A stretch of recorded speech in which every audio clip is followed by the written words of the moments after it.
what no man can do. However, Nigerians can no longer pay for transport. However, Nigerians be want come out for house, make they go hustle for their daily bread.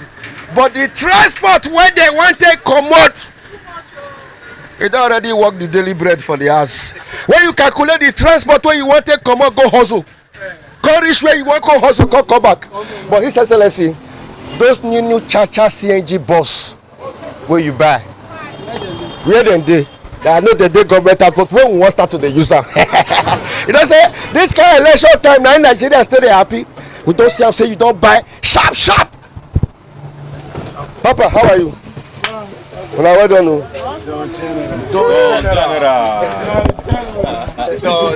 Anyway, you do for Nigeria, they watch us for ITV, for Facebook, for YouTube, they watch us online. We must continue to thank you. This bus don't reach like 10 years now. Now the former governor. Abi, don't reach 10 years. They go 60 years. This bus don't go 16 years. 60 years. Let me say we are due for new one. Yes. Overdue. That's why Akpakomisa don't go carry some come now. That one not they use, they use diesel and fuel. And a CNG. I've been an electric bus. Our governor go buy also. That's CNG. No, not be 100 naira. For this election time, a free Mayana. No, for this election time, from now till January 16, now free. If they not carry us free, we'll change it for them.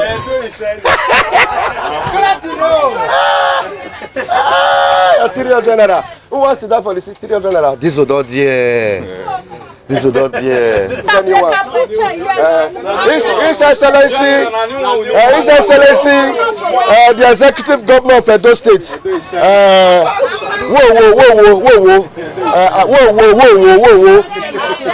Whoa. I beg, those new bus bring and come and make them go pack all this one. Abi? Yes, Edo people deserve it. Edo people deserve. We deserve to have a new bus. A new bus. Yes. Yes. Honestly, never enter street. I bet may enter. May enter. What they pay you for back? If they pay me for, if I don't even get space to pull my leg. You know, see. They should. Prepare and add it to you. No. Waiting they have. Comfort. Okay, this your son. No wonder. Opa was the try for me. Yes. What you try for My brother. Okay, but the transport, say transport. This is not there. No option this one. This is not there. Make 200 naira. From where to where? From AVP to. Oh my governor, you should be ready to lay good foundation. Earlier the better. Because in the nearest future, you become one of the leaders. So we are praying. Amen. I know say you don't buy, but bring them out. I don't say they shine. I know it's shining. One light, But hunger day. Transportation, however, transportation is one of our biggest challenges in Nigeria. Even me as a worker, whether they work for private sector or government sector, you go see and say transportation don't take 90% of our salary. Now, hear what? May I tell you what they rain now? They say all the hustle, they hustle now. They say now belly and toilet with the hustle I put. now so one of you save again. What it concern you for what I talk so? What it concern you? And make I help you finish am. Say, Not be the country we dey. say the work where they work. Na belly. Na belle o, we no dey fit save again. You mean say Nigerians now as a civil servant, you know if you save like 2 million naira. After you don't receive your salary, you know if you get 2 million naira as balance. No, say as a Nigerian, you don't work, pay house rent, feed their children, pay school fees, don't do it. You know if you get 2 million naira as balance for your. Let me say you be Yahoo boy now. Don't be say you dey work. Then you want to see am. We will increase your salary. This new bus, you go enjoy the AC. Amen. Jesus name. The new bus is coming. When did they come? Make the new bus quick come. And you bring it And make NEPA light dey. No light, You no go light buy for fan, you building. go buy solar fan. No. All the old women don't buy solar fan. So they carry solar fan follow body now. You go Go buy inverter fridge. No light, Go buy solar no fridge. light. Money dey. We not go fit wait for NEPA again. We not fit wait for light. They want to kill us in this country. Everybody that they buy solar for us. Don't borrow money from Lapo.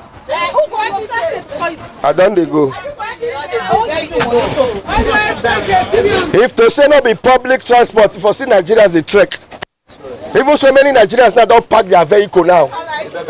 They don't park big men now. People don't park their motor. Yes, because of fuel. When it's too expensive. Now this Iran-American war na ekosan. Na ekosan. We not get refinery. No, now because of the American. We not get refinery. Donald Trump don't want We Iran not now. get refinery. You know, you say we don't give out to Chinese company. You know, yeah. Excellency, I beg bring out the new boss. I beg. Oh, we'll bring out the new boss. This is about 15 years. We don't to repair this motor. Bring out the new. Okay. What did they happen? Oh, your money. Oh. What did they happen? 500 naira. What did they happen? 500 naira. But you don't try to enter this, but we still make government may bring out the new boss. We not increase. So. Wait, let me be the answer. What did they happen? See the way people they rush enter public bus. What did they happen?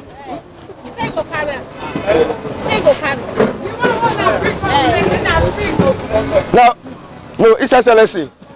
As an area journalist, I come. As an area journalist, this new bus so make Edo people enjoy this bus till the end of this year. In fact, till January 16th.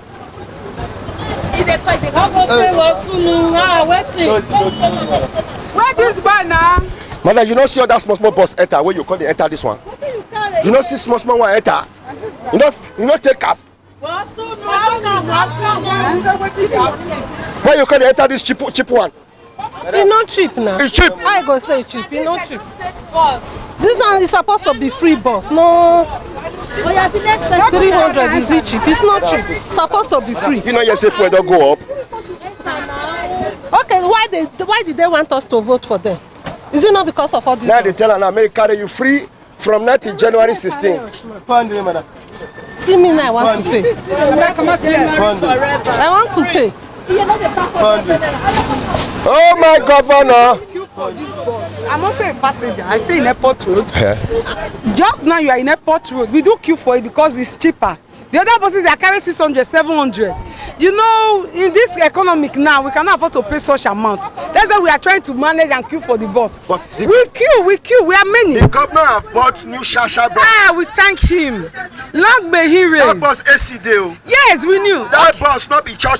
You mean it? That bus not be diesel, not be You fuel. mean it? That bus now.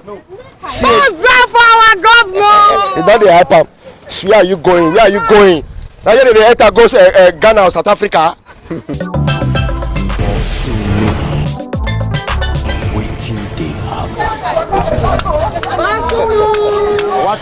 I want to personally warn and tell you people the truth and nothing but the truth. Santana. Madam, how business? How you dey have family? People they complain. I not talk say now. People they complain. Say that they sell Santana. Where don't if they buy a rich ass, you call risky.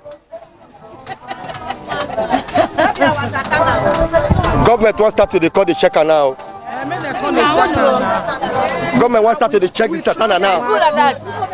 We trust what we do because we dey eat from inside the Santana. We dey eat from inside. So me now, I go do wetin no good. I come dey eat from inside. I dey eat from inside. If I buy this Santana go house now, like how many days if you stay for house? Like this one where be like this now. If he stay 1 week, nothing go do am. 1 week. Yes, nothing go do am. He get stash. The one wey no get stash, 3 days he don dey pere. Okay, may I tell you now wetin people wey dey chop Santana dey complain. They say why be say Santana the smell, the cassava scent, it is scent well. These some people just chop Santana and once you tell them say chop am. If you just open some, wetin dey cause am? That one another person go answer that one. Wetin dey cause am? I don't know. My own on the smell. Your own no dey scent. I say my own on the scent like that. No dey smell like that. Because if you put them for water now, say you soak them, you quick wash them.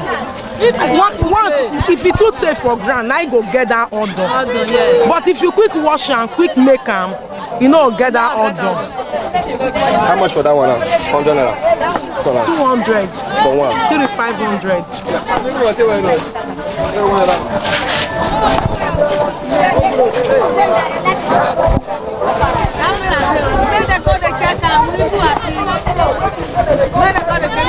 And for restaurants, now they sell on 1,000, 1,500 though. 3,500 for this one, sir. 3,500 for that big one.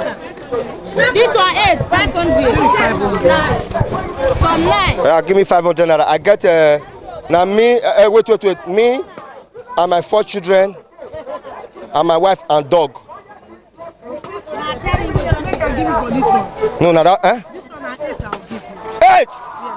And some restaurant they sell on 1,500 naira. No say for this country they know they shame again. No, they.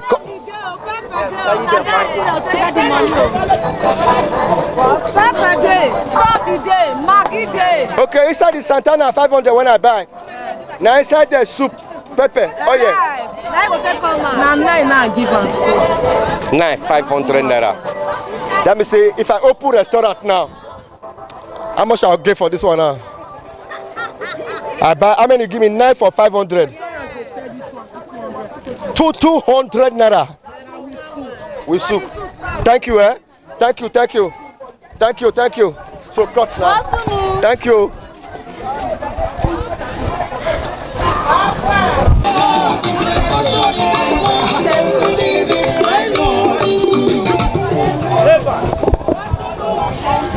I greet you. Don't chop today. I never chop. Seriously. You never chop today. I never chop. It's just everywhere. It's ACB. They don't pack everybody come outside though. They say they want to do the market. So right now, they're hungry. You know, like as government they do the market. I like as they do this thing, but I don't know what they will not just evacuate everyone like that now. It's a bit chop satana. I sabi chop amo. Like how many satana you fit chop? If I say 4, I go finish 4. Only 4 satana. Only 4. I will tell you. Like which kind of soup you use? I will use correct melon soup. Same bangasi water leaf. Yeah, water leaf. All of the portion is a market. You like to chop satana? Too much. You like how well? Where? Or dash you satana? Okay. Hey. You buy another hot. Open na me, you know say na satana dash you. I don't see. Na 4. I don't see. Ibabo. I buy a dust now. Okay. God will bless you. God will bless you. Na 4, na 6, 9 days side. Okay, you want to do the menu too? You fit chop up.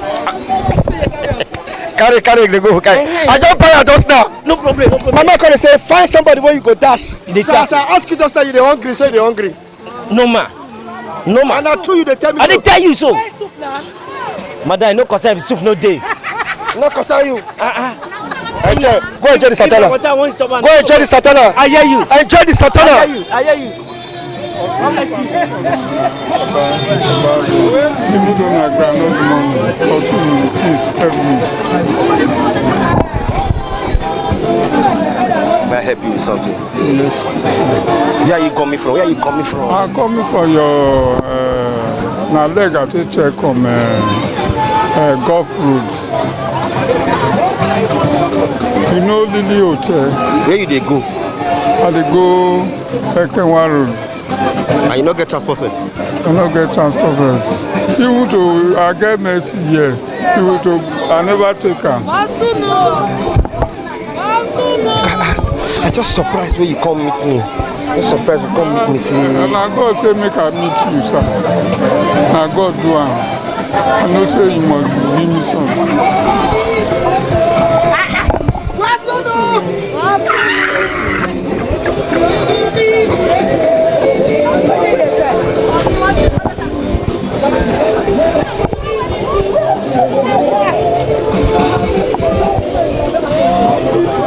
God will bless you.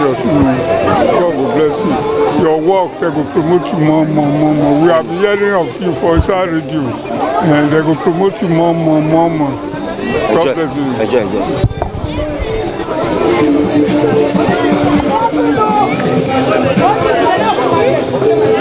I don't suffer, not be small. On Posse, I get sense. Poverty no good at all. Hey, now I make I join this business. No, you know what this man? This is not my Chinese, that Nigerian Chinese guy. This is the only Benin man where they speak Chinese. You see, China make parable last 2 weeks. He said, "Chao la, chao la, chao chao ko dong ko ko you la." You know the meaning? They said they don't already buy our property finish for Nigeria. Very soon, if you no let China, you know get where you see work. Only talk to Chinese. They tell you so. What did they tell you so? Very soon, we'll be a second slave to China if we not take time. You shall talk to us how the situation of the country. For the situation of the country, under Kuku Ching Gondo,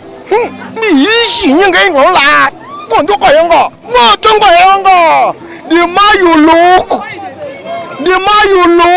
the more you see, not be less again. The more you look, the more you see. What you concern you concern hammer? I just show my love. We'll see. We'll see. I just show, not the just show of Aru again. Not the just. I just. Either you agree or you no agree. They borrow money. You say you know they. You know they. Anything concerning Nigeria na stand that they stab her. I gotta do what go favor you. Issue. What's on your belly that they come out to? Nigeria know you affect you at all. The money got to be not done, man. Salute for God, tell me not done, man. I don't go. My guy, how do you also know? Bro, I don't get your number. Man, give my number. Give my number. You get many things. I didn't pay you for long. I beg. Agree to. I beg you. Go number 0080 55 40 73 59. Help me tell Nigerians make we be our brother's keeper. Chinese. No be so we not like to be our brother keeper. Unless say our gospels don't spoil. To be a brother's keeper nowadays, your brother where you say you want being a keeper, he don't remove gospels come out for your back. So your code according to your materials, your size no dey market. As people they watch us now, they feel say you know they okay.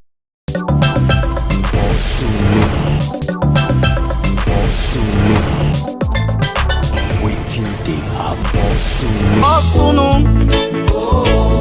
Now waiting they happen. Now waiting they happen. Now waiting they happen. Waiting they happen. We must continue to thank God for our life. I sincerely sympathize with the families of people who be said they don't die untimely deaths. Don't kill so many innocent Nigeria. May their soul rest in peace. However, Nigerians they call on the federal government of Nigeria. Make them sharply. Nigerians they call on the Nigerian army. Nigerians they call on the Nigerian police. Nigerians they call on all the security apparatus for Nigeria. Make them wake up, because Nigerians are not smiling because of the way things can happen now for this our country. However, we must continue. Waiting they happen. Agree to. Money no they come from heaven. Do better till money go come. Now true all that they tell you so. Agree to now. Mommy, how are you? Everybody they holla.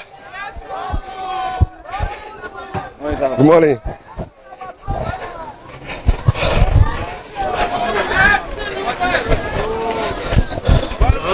Why una block the road? Why una block? Why una block the road? Why una block the road? Why una go block the road? Why police decided to kill our members? The one way hungry no kill. Now police come to kill them. How no go block road? Opera dey suffer, wey keke dey suffer. Na police dey kill them now. Wetin happen? Nothing happen. Wait, una block the road, abi una park the keke? We block the road. Oh. We need justice. You did that wetin happen? Oh, no, then na night it happen. But eyewitness dey say see wetin happen. Na police station from the coast. The commissioner of police and they come from so. I see your people that they go outside. They go but they say we can really investigate the matter. Okay. The truth and nothing but the truth. Yes. Wetin happen? The person die, be still dey alive. He die. The keke rider don die. Yes, sir. Wetin happen?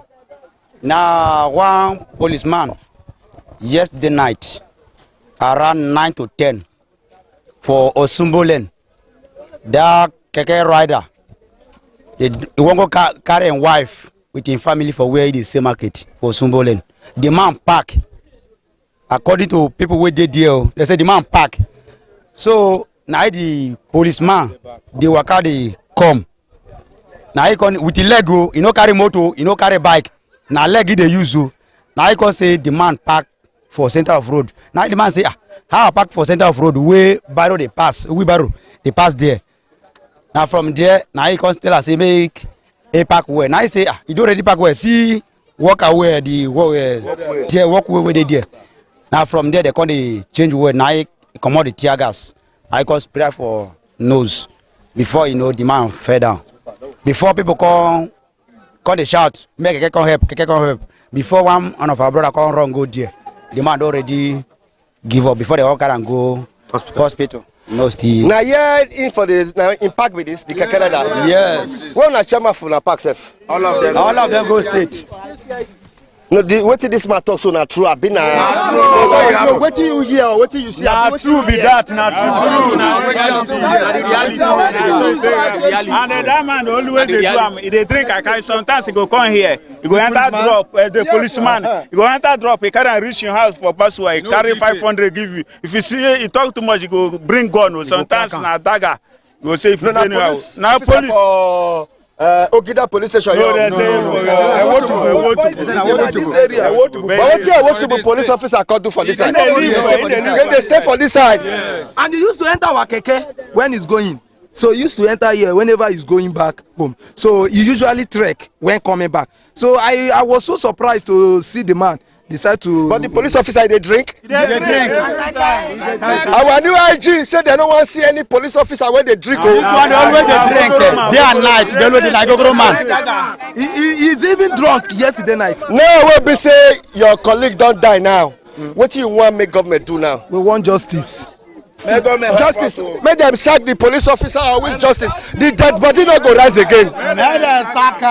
Because no, the dead body not go rise again. No go rise, but we want justice from the government. Which kind justice? Sometimes we dey hear public execution for this kind matter. We no want make they put the person for sale later they will come see am for street.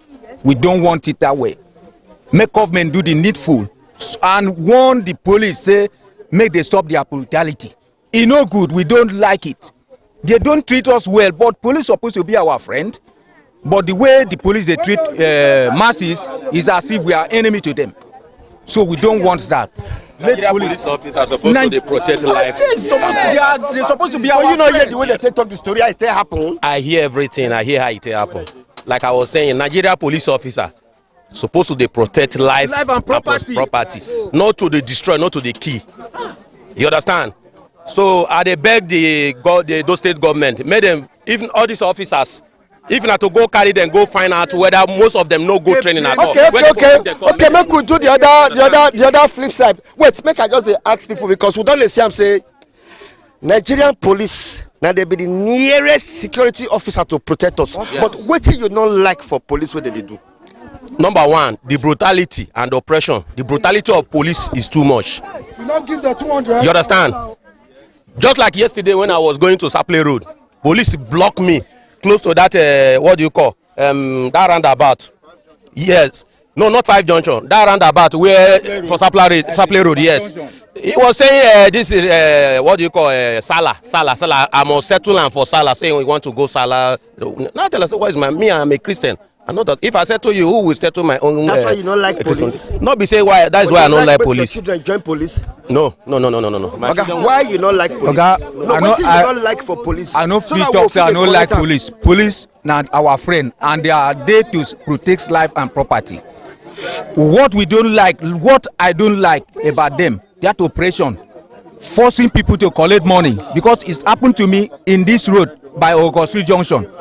When they mount their roadblock there, as I drive my keke reach there, the next thing police say, man, I give her money. I say, okay, I no get money. If you get opportunity to join police, you join. Okay, I know sure say go join. The way they see the police, the way they see, I know sure say go. What you not like for police? Police. What I got it? They must give her money. Oga, you see, police they too oppress people. They know they do their work, and many of them they don't go training. Then pass back, put them. Not all of them search them, sir.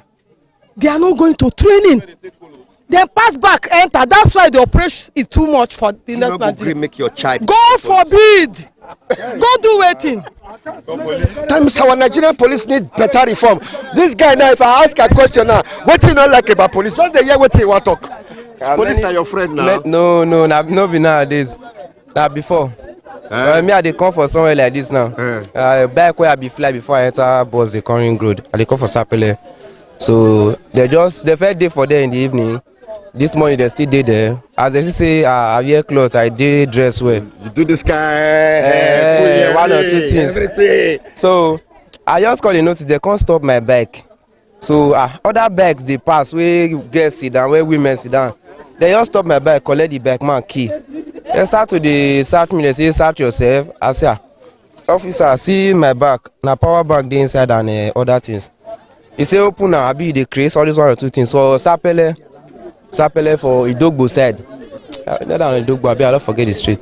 So I was like, okay. Man, no go at rush. They don't go say I no talk when I make a conference. But anytime you see police, you dey fear.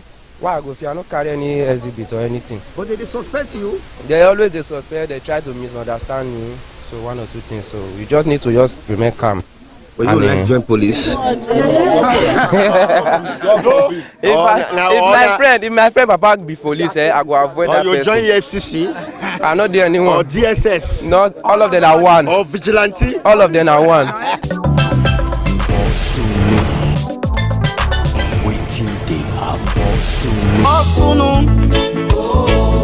Now waiting they happen.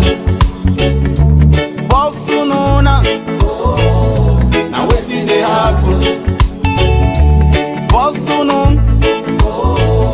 Now waiting they happen. Waiting they happen. ITV, certainly the best.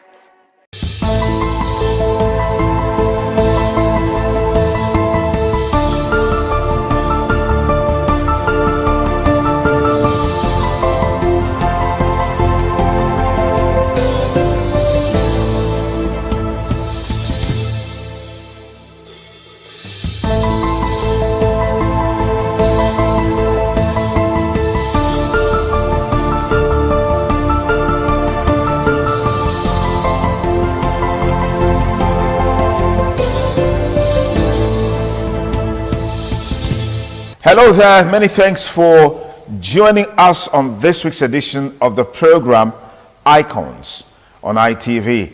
Icons is a program specially designed to showcase our celebrities looking at their trajectory in life, how they started, what are those lessons learned, what are those values and virtues that made them to be who they are today, and then of course their projections in the nearest future. So much to learn from their storyline. That's the reason why we have this program. And today we have a very special guest on Icons on ITV.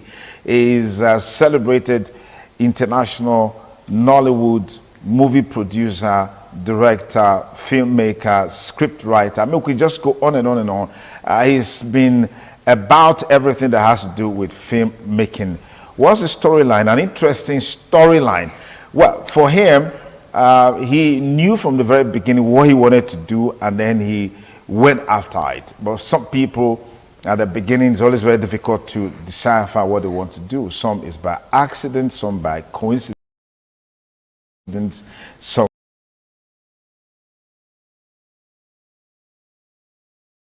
just by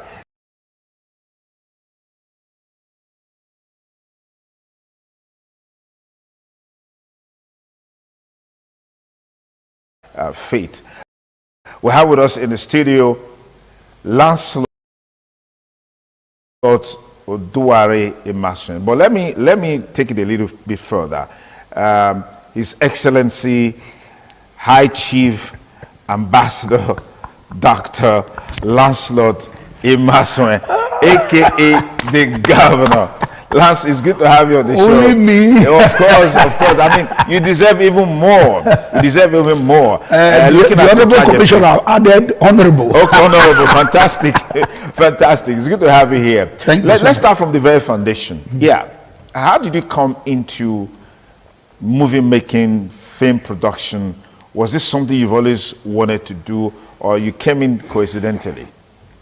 Well, I think I started off as on the note of wanting to be an actor. I just love the arts generally. I had, at the time, singing, dancing, choreographing, acting on stage, acting on the street, wearing Father Christmas and all of that.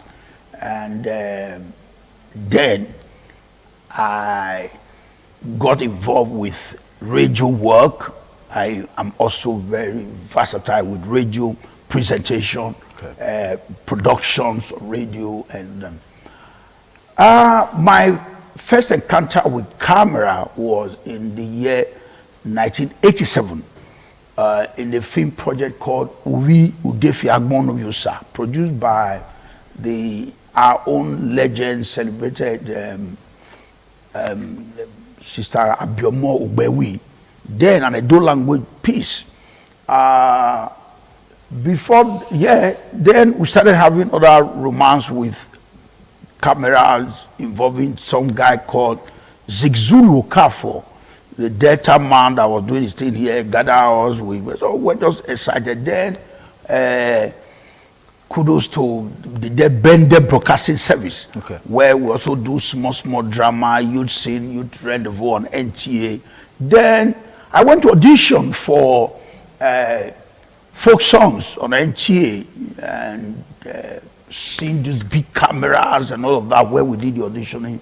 And fortunately, I was selected to one of those that were to participate in folk song. It was a weekly program. We go there, sing, and from there I earned my first 50 naira as an artist, and that was some very big thing. What did I do? I gathered my friends, took them to a restaurant in the Usagrama school. I whacked the money. And because I couldn't take it home. I said, how do you explain? Nobody would believe that where I got the money from. So then my curiosity, my excitement about the cameras, how it functions, started really building up. Then 1988, 1988, I got involved in a film project here by some guy called Bronco. All these are captured in my book, A Trip in Motion, a memoir written, authored by Godson Osae. And that was it. I was named assistant director as far back then, assisting the man, calling shots. Then Evangel Theatre. Evangel Theatre, you recall, here in the then Bende was a gospel-oriented drama series that was on TV. And at that tender age, I was asked to be directing that work. I directed, and Akpoko na Pepe, a lot of them became what we call viral now. It was everywhere. So every Monday, the streets are empty. They want to watch Akpoko na Pepe. At that time, those major television works we watch on NTA, Hotel Jordan, we were all like dying down and all that. So this gave rise to some more interest on television. So when I said I'm celebrating 30 years, that was a modest description of I took that from when I made my first commercial film. When was that? That was 1995. That was why we say What's the title of that movie? Adaku. Okay. Adaku. It was, funnily, it was an Igbo language film. Yeah. And this really attracted attention to me. And people say, Edo man directing an Igbo language film. How did you understand what they were saying? I said, no, art is universal. Yeah. From the expression, I could understand what they were saying. The script was written in English. And I directed that work. That was now stamped as my first official Nollywood film. Okay. As at that time, that was at the tutti stage of Nollywood. It was any film that want to be national then must be made in Igbo language. So it was in Igbo language. It was accepted in a way. The next one I was called up because of what I did in that project. I was called for Kill or Die. Then I made the year 2000. That was where we started. Who is this guy? Who is this guy? And the rest. They say today in our story. It's interesting. Now we've always seen this trend where locally people are established, they showcase themselves based on what they are capable of doing. Then all of a sudden, boom, they move to Lagos. Yeah, that was the story for you too. Well, all the tutti stages were here. And that is why I never forgot my root. That was why barely 4 years in Lagos, I ran here. My first major production, I brought it here. Because I got on radio here, I got on television here, my theater experience was here, my street experience was here, and there's this link with this particular Bender broadcasting service and all of that. But let me tell you this, it's in my book. Mine was not deliberate to go to Lagos. When I left, I went to school, University of Port Harcourt. And we did quite well. We were very popular in school. When we graduated, some person wrote me a letter. In the book by Godson Osai, it's called A Tale of Two Letters. I got a letter, say, Bini will kill your talent. That was the way this friend of mine, Rachel Osebo, put it. He said, go to Lagos, there's an auditioning coming up in Lagos at the PEP Reparatory Theater. Some big American theater director then called Chuck Mike was going to organize an audition for Lion and the Jewel. That was what took me out of Lagos. Then there's another letter by an uncle that says, because I told him I would come to stay with him. And he wrote a letter down and said, don't come. But I didn't get the letter my uncle wrote that don't come. And I got the one that said, come to Lagos. That's why I moved to Lagos. Mine was not just deliberately, okay, nothing's happening here. Yeah, let me go to Lagos. Let me go to Lagos. No, mine was just an accident of history that paid off. Fantastic. Well, if you just join us, the program is Icons on ITV. Our guest today, you already know, is Lancelot Odua Emaswe, Nollywood actor, director, producer, filmmaker who is still in the euphoria of celebrating 3 decades in the industry. So let's take you back to the industry. For every success, there are bound to be challenges. Right. Some barriers, some bottlenecks that you need to overcome. So what were those challenges? How were you able to deal with them? First was tribe, ethnic.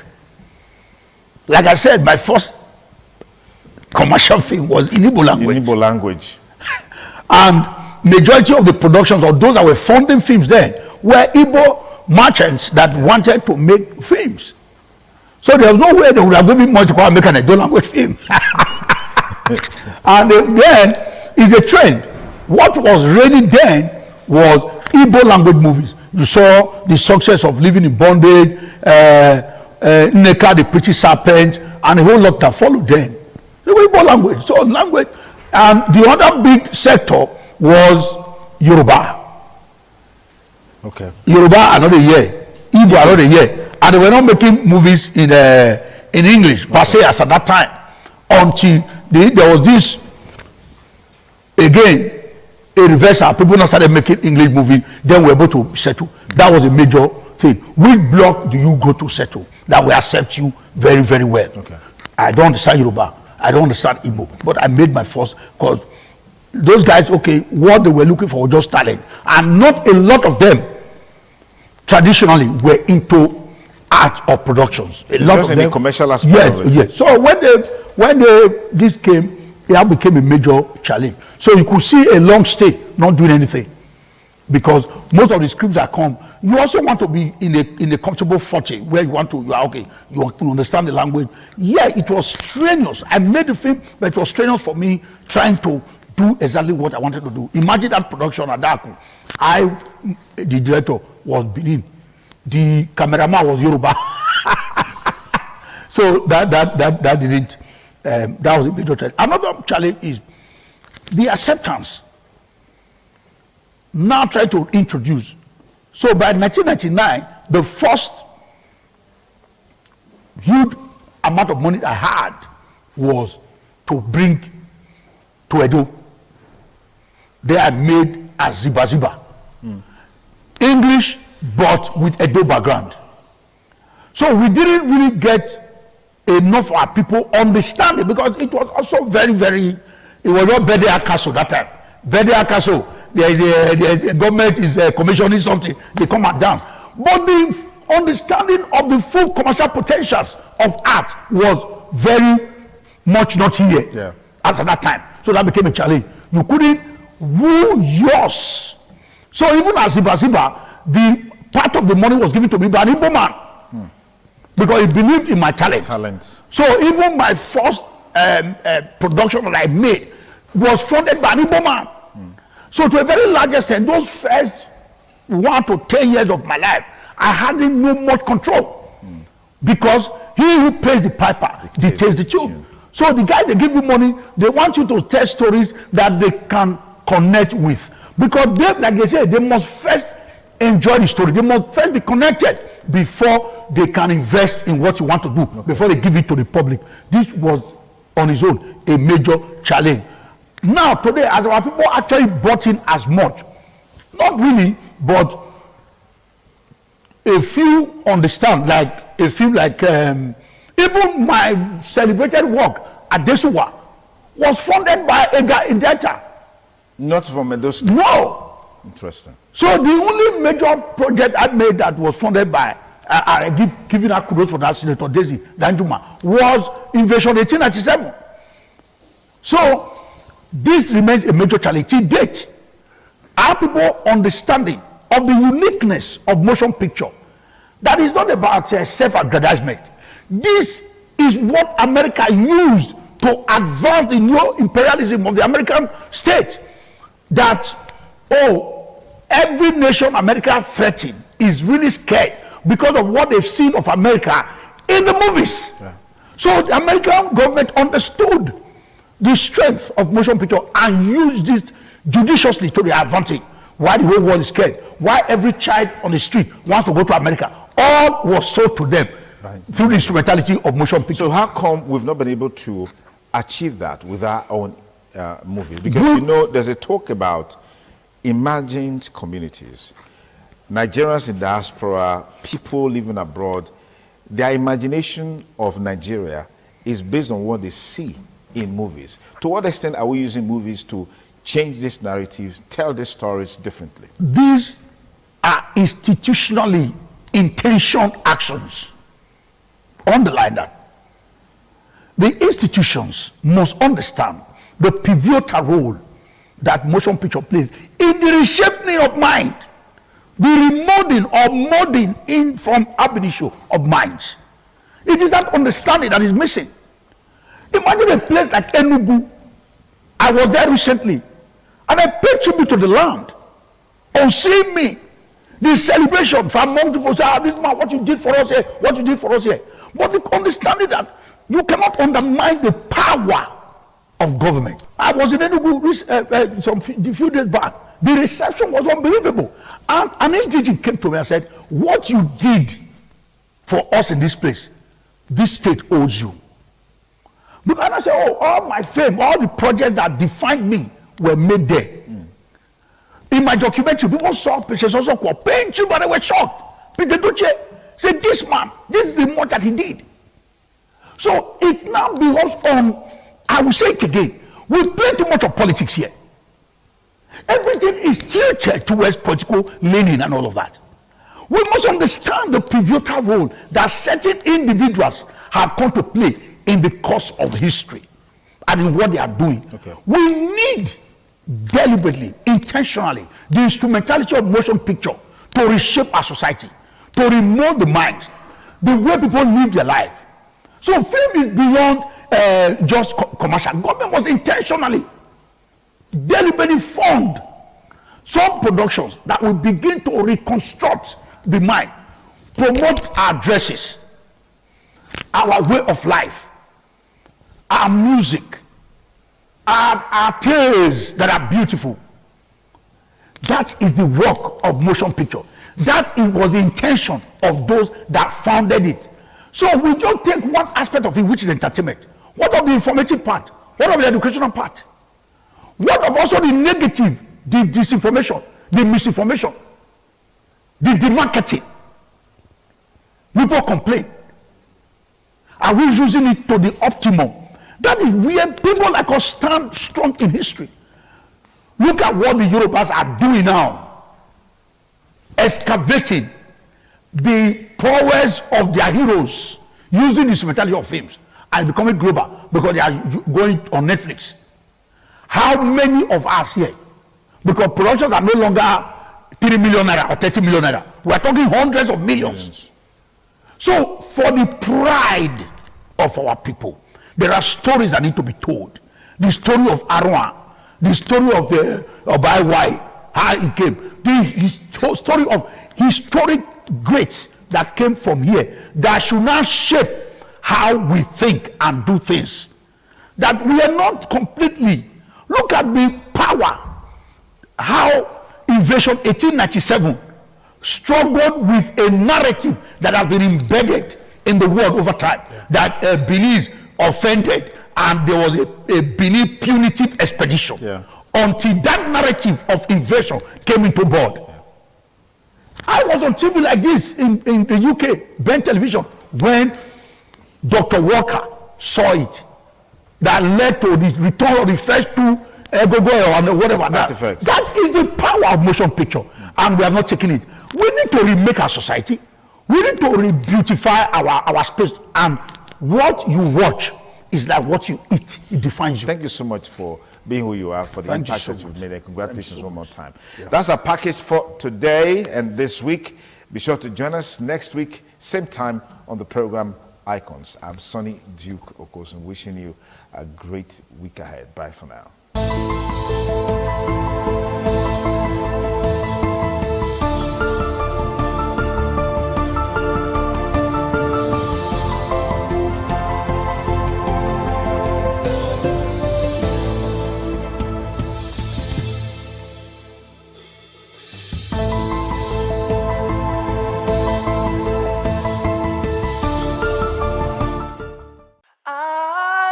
ITV, certainly the best.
The threat of global warming is real.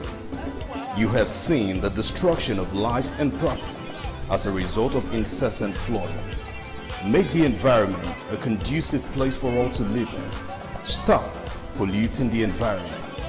Protect the environment today.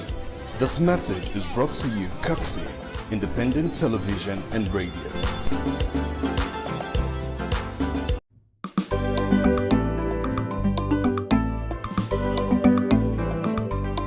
Thank you very much for joining us on the program Healthy Living. What is the kidney? The kidney is an excretory organ in the body which is for metabolism. Tuberculosis affects many organs in the body. But the common ones it usually affects is the lungs. Epilepsy is a neurological problem. Okay. It is an injury in the brain which causes someone to begin to convulse, to go into fits. It is curable, but the cure is a long-term thing. If you eat well and avoid those risk factors that will make your immunity to be down, then the risk of contracting tuberculosis will be reduced. If you're healthy, then you're wealthy.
ITV, certainly the best.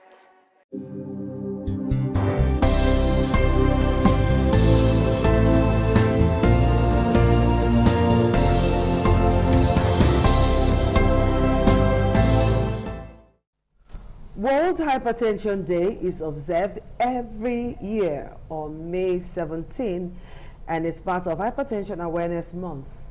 And this was started by the World Hypertension League in 2005. Then the theme for this year is Controlling Hypertension Together. Check your blood pressure regularly. Defeat the silent killer. And the focus is on collective action.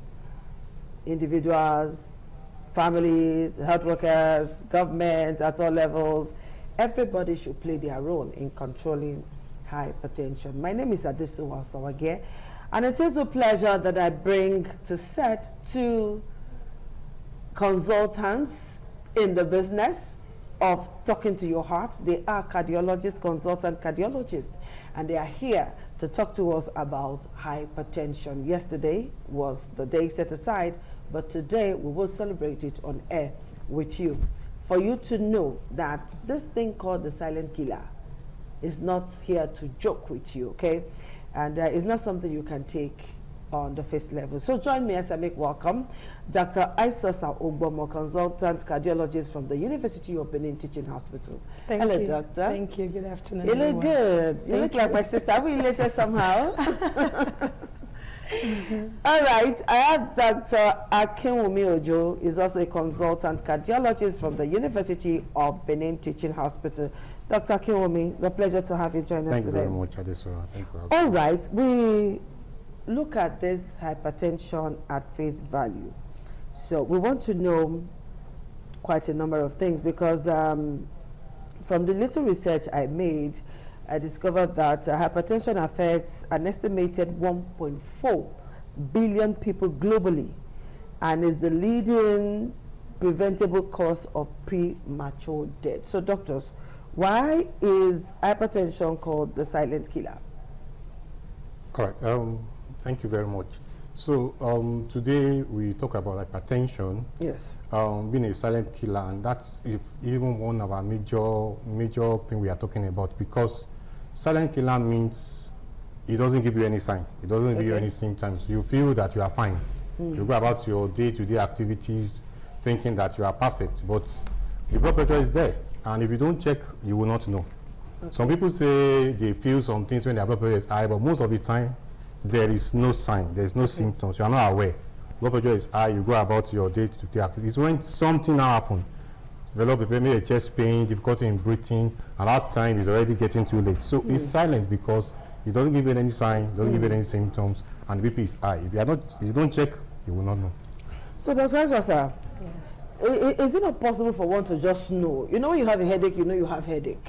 When you have pains anyway, you know you have pains. How come one cannot know if he or she has hypertension until you go and check? Are there no signs? Are there no symptoms? Oh, thank you very much. Actually, at the time one begins to have any symptoms or signs from hypertension, that tells you there's already a complication, either the patient is already having a stroke, or that stroke exhibiting itself in form of facial weakness or facial deviation, arm weakness, slurred speech, all right? Or patient is coming down with difficulty with breathing, pictures of heart failure, leg swelling, or is already having complication of kidney failure. So that may be the first time the patient may be noticing that he or she has hypertension. That is why we have come to preach today that as many of us as are listening to us right now, find the nearest health facility and get your blood pressure checked. You don't need to wait for any symptom to develop or complication before we now start running helter-skelter. Because many of those complications are usually terrible. For example, imagine a patient who has chronic kidney disease, has to go through hemodialysis.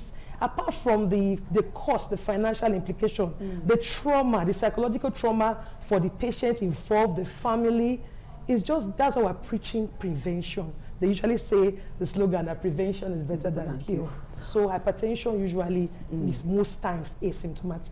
Okay, let's look at causes of hypertension. Yes. Dr. Akinwumi. Okay, when we talk about causes of hypertension, as we said, in more than 90 to 95% of cases, hypertension has no cause. That we call essential hypertension. No cause at all? No cause at all. In more Nothing than triggers 90 to 95% of cases, hypertension has no cure. The other word for that is essential or primary hypertension. It's just the remaining 5 to 10% that could be due to an underlying causes like kidney problems, thyroid problems, disease with the adrenal glands or so. So just from the minority, 5 to 10%, but the majority, there is no cause. What we have are risk factors, things that if you have it, you have a tendency of having high blood pressure. Things like the fact that we have black race, for example, is a risk factor. Okay. In fact, the fact that you're a male gender is a risk factor because it's actually commoner in males. The fact that you are obese, it's a risk factor. The fact that maybe you have high blood sugar, high cholesterol, those are risk factors. So what we have is a risk factor for hypertension. In more than most cases of hypertension, 90 to 95%, there is no cause. Okay, Dr. Sosa, is hypertension hereditary? Well, we can't exactly call it hereditary, but we can use the term familial, meaning it tends to run in families. Most times patients present to us in the hospital with hypertension. Well, I find out most of them have a positive family history of hypertension. Okay. But we can't exactly say it's hereditary. This is the gene that is associated with hypertension, no. But it tends to run in families. Yes. So when it runs in families, it's a cause for concern? Yes. So, like, you know, sometimes they will say, nowadays, before we used to hear that, oh, hypertension, old man disease, old woman disease. But now you find young ones coming down with that ailment. What could be responsible? I even have 18-year-olds. 18? I have patients, 18-year-olds, and they are on anti-hypertensives. I've seen 40-year-old patients come to me, I'm like, I'm only 40 years old, my grandmother is 90, and she's not hypertensive. Yes, the risk factors are there now, ranging from our diet to our lifestyle. For example, we are now more sedentary. If you look at the family in the evening, daddy, mommy, and the children were all glued to our phones or were glued to one screen or the other. But in those days when we were growing up, we'll be running around the compound, running around the area, you know, exercising ourselves in one way or the other. It's not like that anymore. And right now, the kind of things that we eat, that we're exposed to, the kind of food, we're more likely to eat processed food, salty foods, high cholesterol foods. All these are risk factors. Then other risk factors, I don't know, all these energy drinks, alcohol, cigarette smoking, they are seen like normal, it's like a normal thing in this recent generation. So I think some of these things are responsible for. And another thing that we also tend to forget is consumption of herbal medicines that we're not really sure the constituents. Many people are taking medications, we don't know what's inside, what is in the medicine, and they're taking those herbs not prescribed, and they can actually damage the kidney and cause issues. And you know, most patients that have you know somebody will tell you that this herbal medicine have been there from time, and they have been using it before orthodox medicine. So why are doctors saying it is not scientific proof, all of that? You know? Yes, there are two schools of, for example, when my grandmother was there, she would squeeze Saint leaf and stuff like that, you know, squeeze bitter leaf here and there. But there are some herbs that they are taking, you don't know the constituents. They just give you a concussion, and most of them are alcohol based, of which you know excess alcohol too can also cause one's blood pressure or increase the cardiovascular risk. So you just have people swallowing, drinking different concussions. You are not sure what's in there. For example, if I prescribe acetaminophen or paracetamol, I can tell you the dose is 1 gram 3 times a day for 3 days. I can tell you the side effects. I can tell you all those things. But for those herbs, most times, you can't really tell. They tell you, we listen to them on television and then they say, this one, you take it 3 times daily. You measure it like this. They give you particular measuring cup. Yeah, you know, that's what they call evidence-based medicine. That's what we're practicing. Okay, let's leave that now. Dr. Akiwumi, how does hypertension relate to cardiac arrest? What is the relationship between hypertension and cardiac arrest? And Dr. Asosa, you mentioned something about stroke, so you also tell us how hypertension relates to stroke. At what point does it lead to stroke? So Dr. Akiwumi, yours first. All right, thank you very much. So when we talk about cardiac arrest, we say sudden cessation in cardiac function.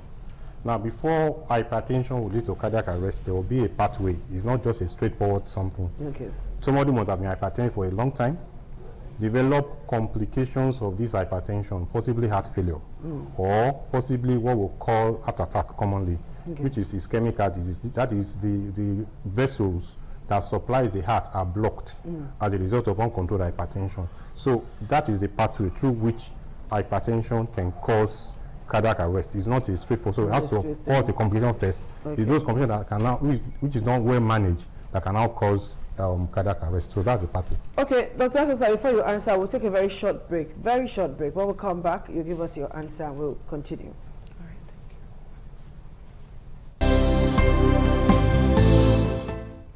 Thank you for joining us again on the program Healthy Living on Independent Television, and I'm still here with Dr. Akiwumi and Dr. Aisasa. So, Dr. Aisasa, answer the question I asked before the break. All right, thank you very much. We're talking about the relationship between hypertension and stroke. Hypertension, I can say, is the commonest cause of stroke. All right, is the commonest cause of stroke. And how will you identify stroke in a patient? We say FAST, F-A-S-T. F standing for facial deviation, A standing for arm weakness, either the upper limbs and lower limbs, all right, and then patient may have slurred speech. And when the patient has features, you see these features in a patient, you should not suspect this patient may be having a stroke, and you need to act fast because time is brain. The earlier you act on that patient, the better. And you know, there are two types of stroke. There's a type of stroke where the blood pressure is so high and the patient bleeds into the brain. That's called a hemorrhagic stroke. But there's another type of stroke where it's like there's an occlusion of the blood supply to a particular region or section of the brain. That is called an ischemic stroke. So when that happens and you get to the hospital, they will run brain scans quickly to know which type of stroke the patient is having, and then they know what to do. So that stroke is one of the most dreaded complications of hypertension, because you can imagine a patient who has a stroke, who has had weakness of his upper and lower limb, having to use a wheelchair, having to depend on relatives to move around. It's just better to prevent than wait for it to occur before we run helter-skelter. But in the event that such a thing happens, get to the health facility as soon as possible, because time is brain. Okay, Dr. Isosa, you've just described something that would usually take many people first to their pastors, to the church, instead of running to the hospital for treatment. It is always spiritual attack, they throw and give arm, all of that and all of that. Doctor, please, all of these misconceptions, can you talk to somebody out there on it? All right, thank you very much. This is very important. The first thing I want to say is that part of what we are discussing this year in World Hypertension Day is that we are looking at how our communities, community leaders, pastors, imams can actually help us in order to control hypertension, because these people are people that are well placed in society, people believe in them, people go to them. So we're also calling upon them to also help us to fight hypertension in terms of giving right information to your people that are under you, either your congregation or your, as the case may be. For example, this case we are talking about, somebody has a stroke, as we have said, it's something that is sudden, and that kind of case, treatment must commence immediately. So the time of going to the pastor, going to the imam, the damage in the brain is already going on. So instead of doing that, it is just to come to the hospital so that doctors can actually start treatment on time.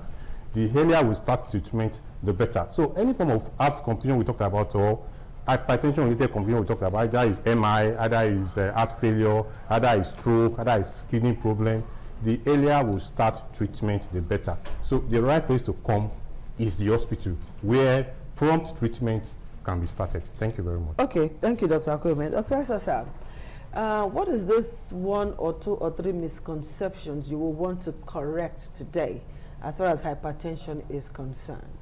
Okay, well, one of them is that you don't need to wait to have headache or to feel anything before you know whether you have hypertension. Hypertension can actually be asymptomatic. And another thing, some people will say, oh, yes, they told me, him or her, that, oh, the blood pressure was high, he has taken his medicines, blood pressure is now normal, so there's no need for him or her to take his medicines anymore. The answer, that is not correct. The blood pressure is controlled because you are on medicines. So when someone who is hypertensive is taking his medicines and suddenly stops taking his medicine, for example, you can have rebound hypertension. All right, so you don't suddenly stop taking your medicines because you don't feel anything.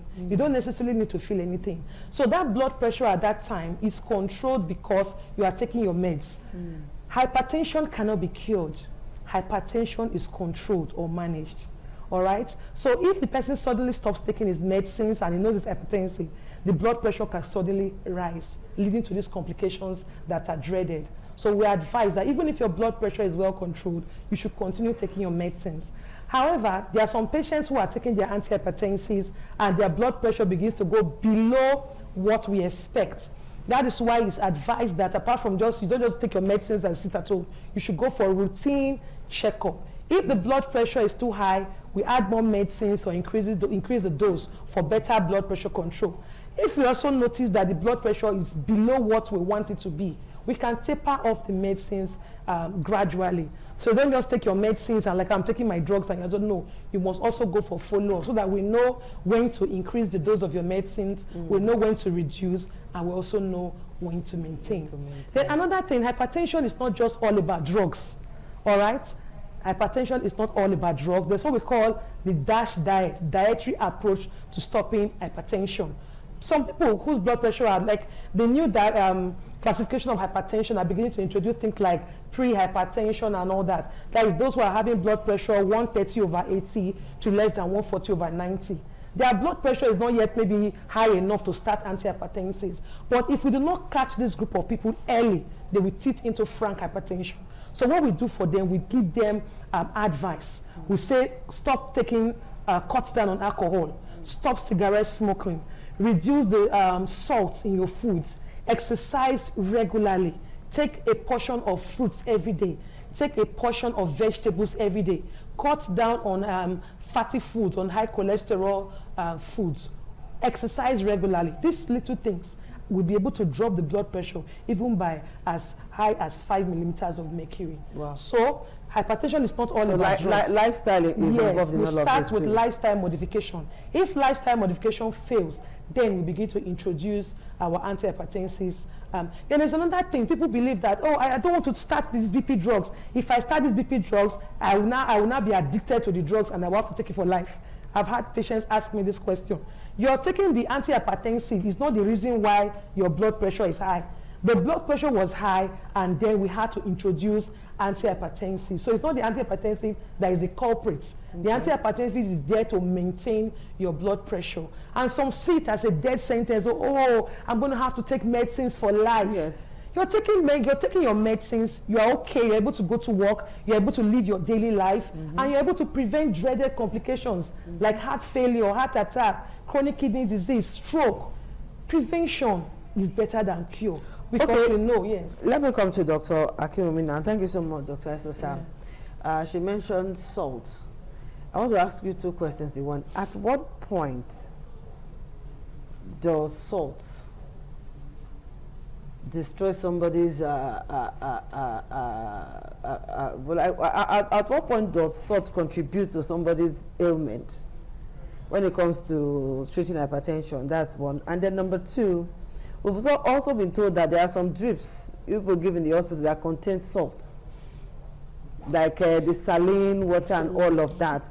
You don't want somebody to take salt, you are giving somebody salt.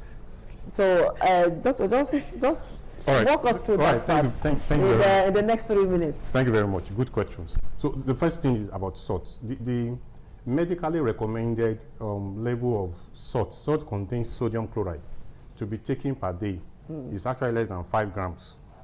While the sodium to be taken per day should be less than 2.4 grams. How do we measure all of that? How do we measure the test? That's the next question. So what we usually say is that a teaspoon, a level teaspoon content of salt should be what you should take in a day. Okay. That means in a day means that your breakfast, your lunch, your dinner should be spread across that level teaspoon. So if you are the one that cook at home, you'll be able to measure that correctly. I'm looking at myself in my kitchen if already. You are the one that eat from restaurants, you take a burger, take this one, jollof fries, so it will be difficult to be able to achieve that. So generally, that is the level that is expected. And if you are hypertensive, we have to be stricter with this sodium control, because the more the sodium, the more the blood pressure. In fact, one of the things we are trying to introduce now these days, in a bit to combat this, that we are now trying to introduce what we call potassium-rich salt. Instead of sodium, we are putting potassium. Potassium is coming to substitute for sodium. There are some salts in the market that contain that. We will have some in our clinics that people used to bring to us. That is better for someone that is hypertensive than taking sodium with salt. So that is that about that. So sodium have to come down, especially if doctors have told you that you're hypertensive. Your sodium consumption must come down. So talking about the drips, before we can put a drip for a patient, there must be a reason. Maybe somebody is vomiting, somebody is not eating orally, and those kind of things. So we now know that this person would need. I don't put drips for someone that if you are eating, you are taking water. Why must I give you drips? Okay. So for someone that is very sick, you cannot take orally. So we are using the drip to substitute what the person needs as his daily requirement. And some of these, like this normal saline you talked about, the amount of sodium, the amount of chloride in normal saline is the same concentration with the amount of sodium, amount of chloride in the blood.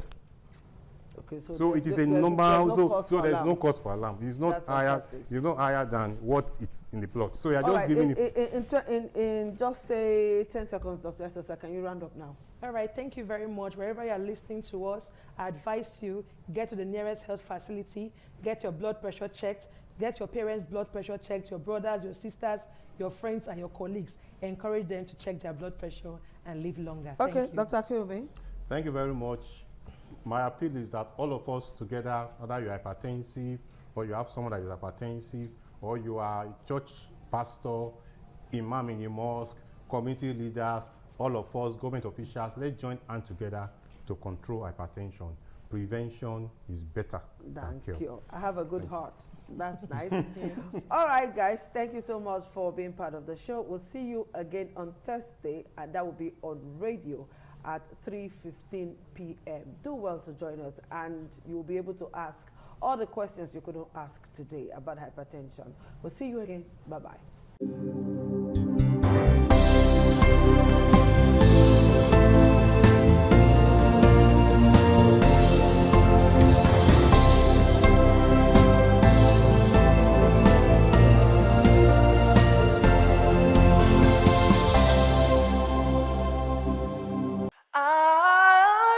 ITV, certainly the best.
ITV, certainly the best.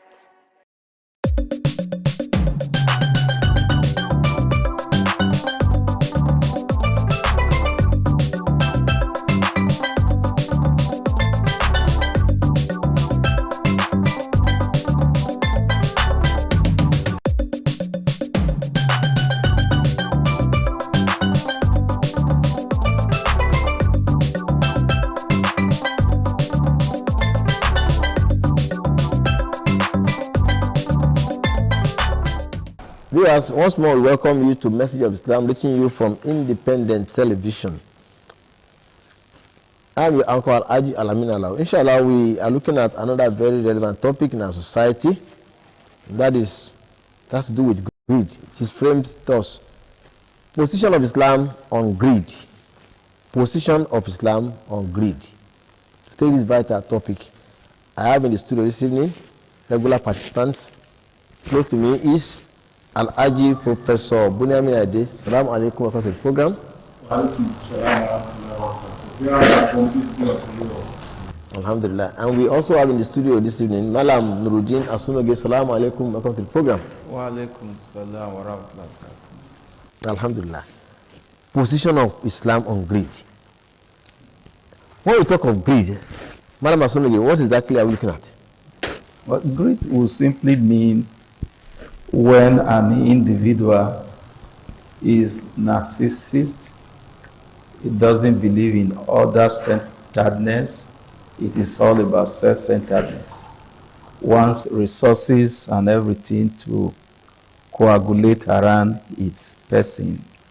When an individual manifests this kind of proclivity, he is said to be a greedy person. Simply put, a self-centered person. Just me and myself alone. Other interests are irrelevant. Alhamdulillah. Professor Bunyamin, if you have anything to add, let's know. Looking at the position of greed in Islam, I've been told that greed has to do with self-centeredness and so on and so forth. Now,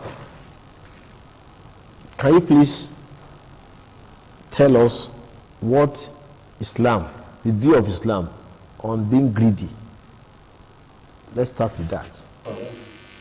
The Islam as a comprehensive religion that regulates the lives of everyone that believes sincerely in the oneness of Almighty Allah, who claims Islam to be his religion, regulates the lives, everything that we do.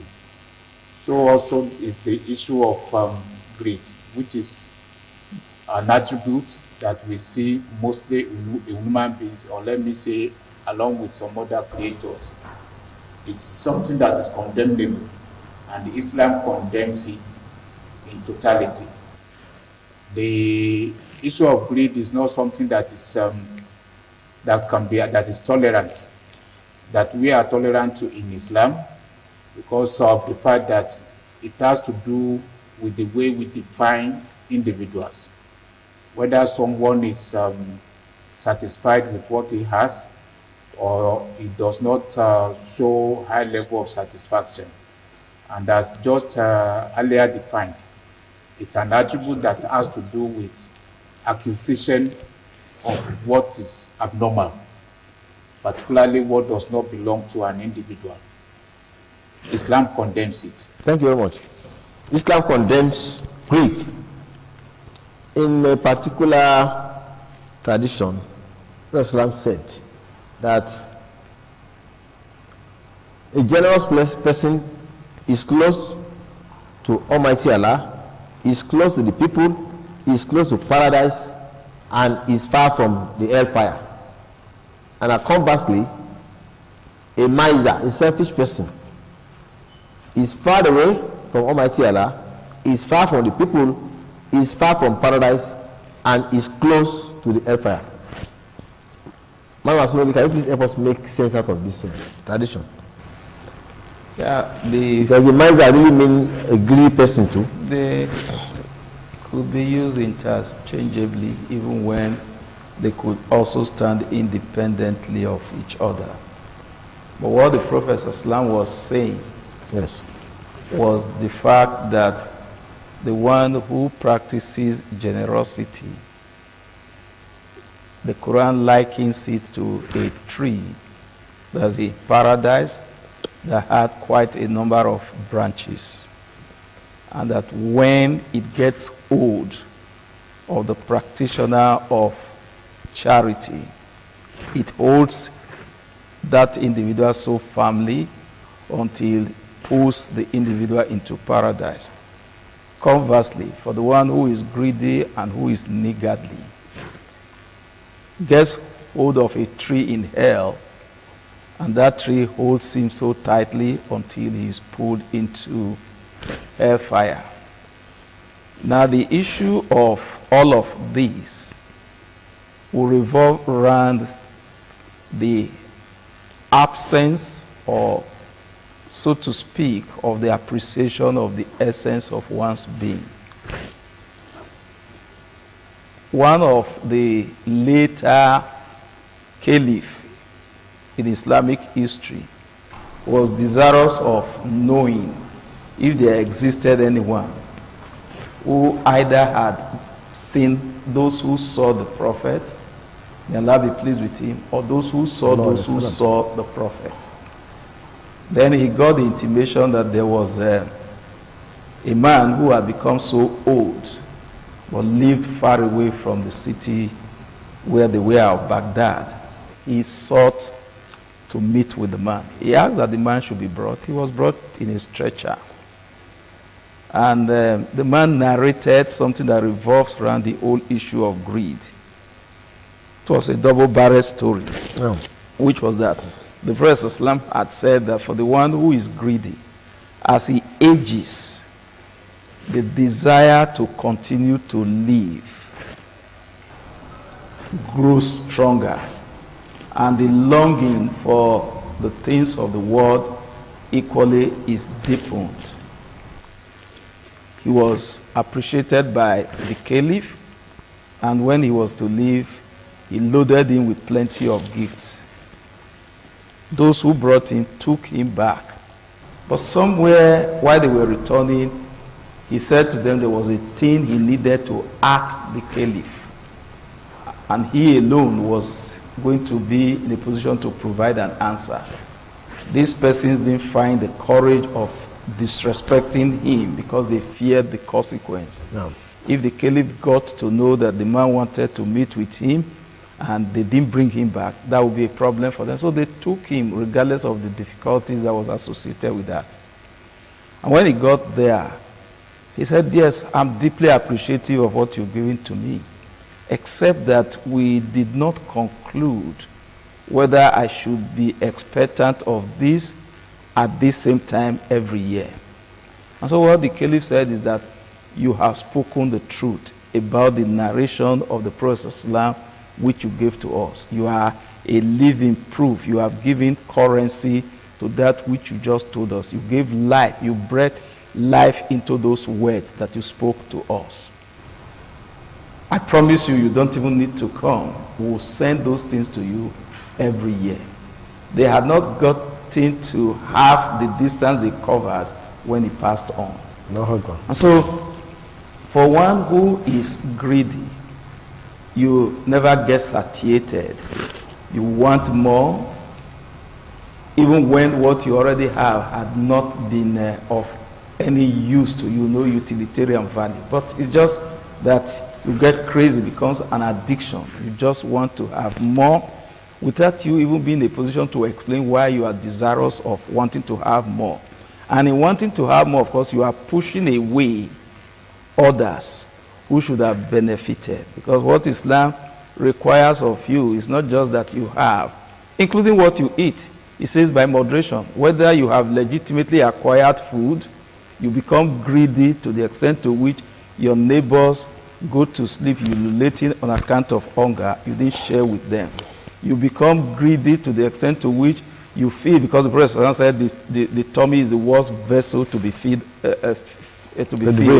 So he says, divide it into whatever. So it's not just that, well, it's my food, whatever I choose to do with it is nobody's business. It is somebody's business, because ultimately Allah will require you to give an account. Thank you. Viewers, if you are just joining us, we are looking at the position of Islam on greed.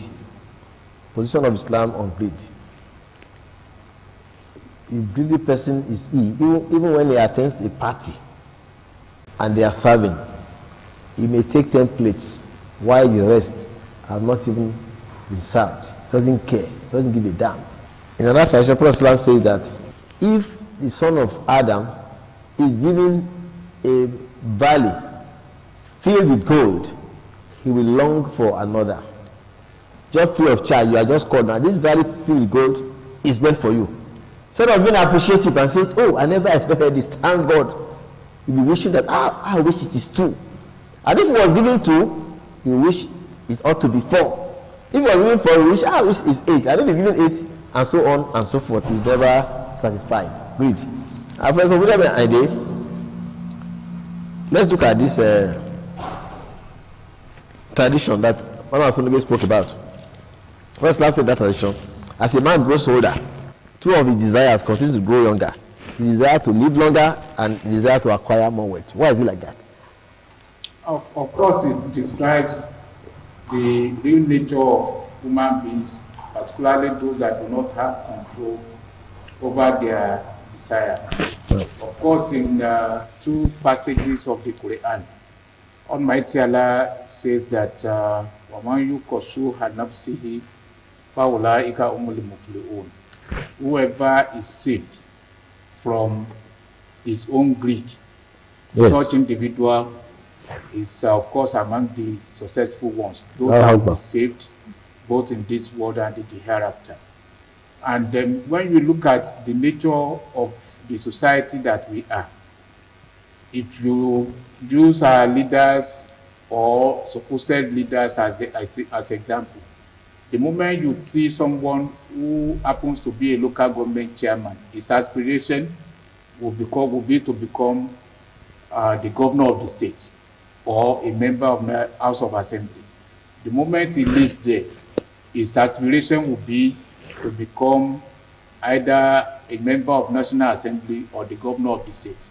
Even those that have been governor of those that have been members of National Assembly, their aspirations will be to become the governor of the state.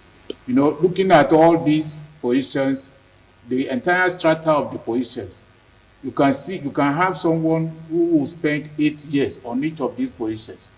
If you are chairman of local government, you are 8 years. House of Assembly member, 8 years. Governor of the state, 8 years. You become a member of National Assembly, 8 years. That's 32 years that you have spent. And the person, at the end of the day, will still aspire to want to become the president of the nation. This real example of greed. Such individual will probably see himself as the most qualified person to be in any of these positions. It could also happen in terms of the way we really acquire wealth. You see someone, and that's why sometimes we ask one another, how much do we feel we need?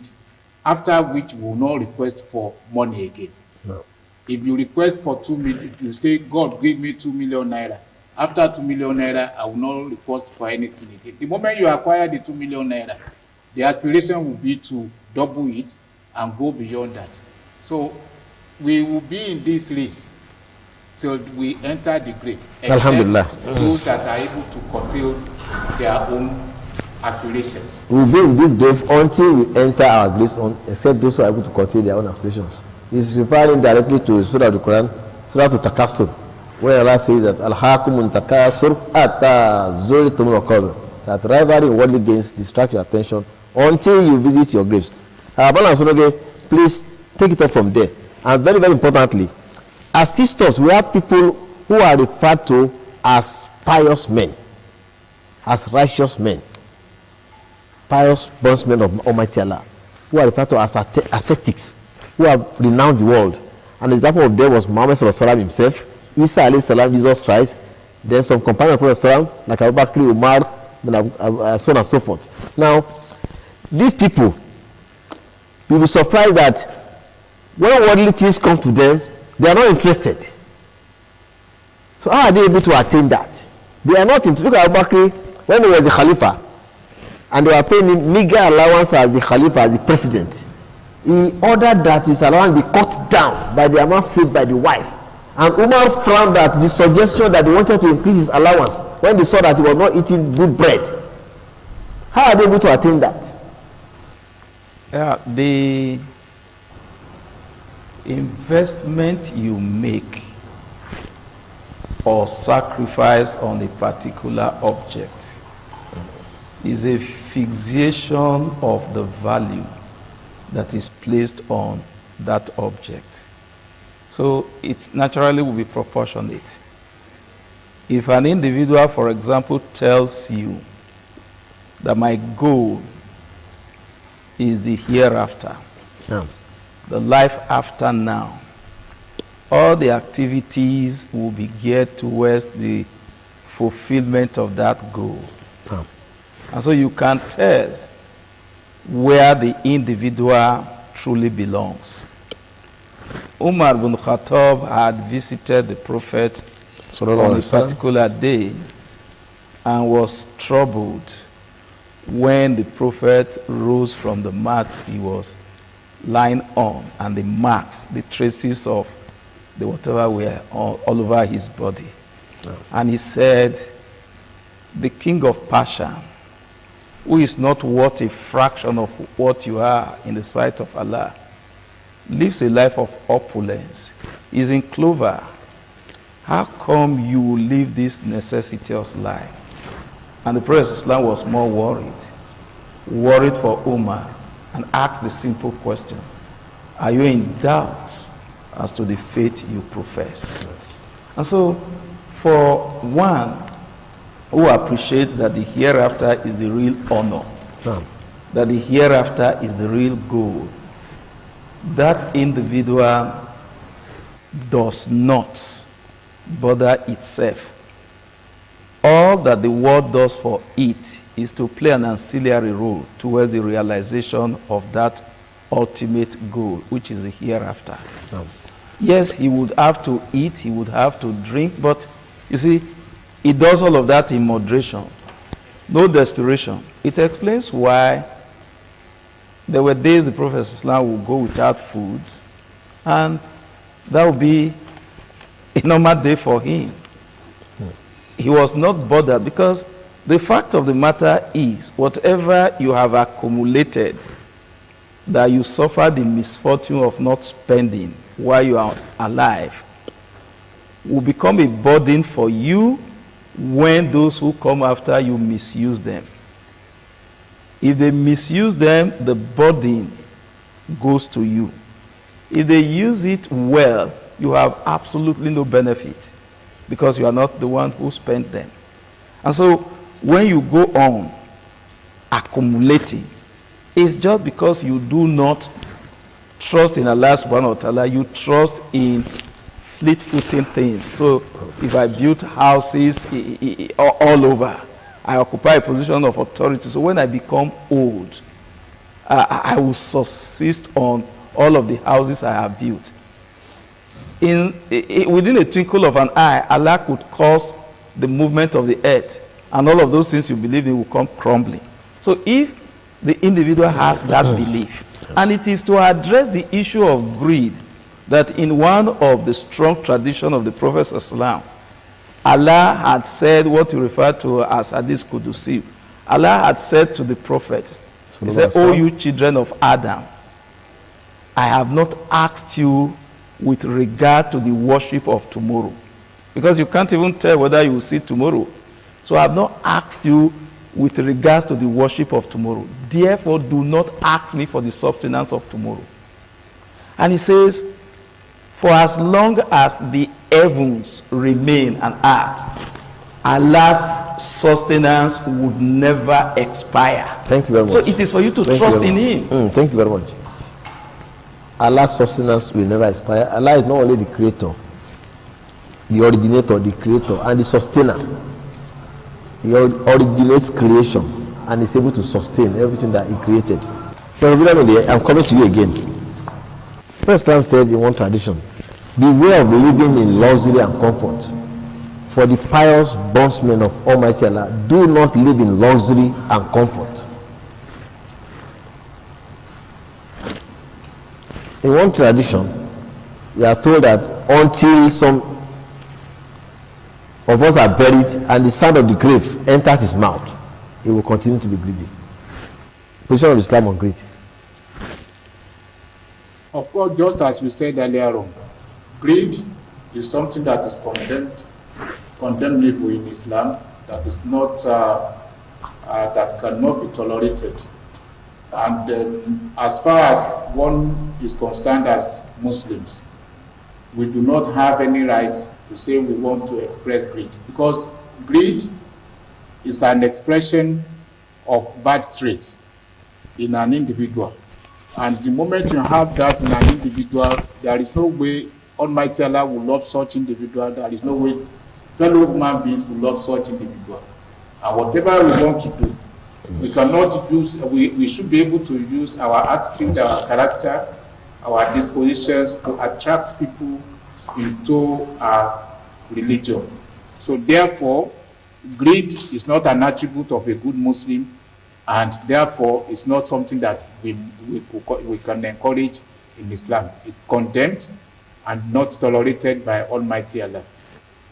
Greed is condemned and Allah does not tolerate it. Ensure that you limit yourself to what you need and not what you want. Keep to moderation and not desperation.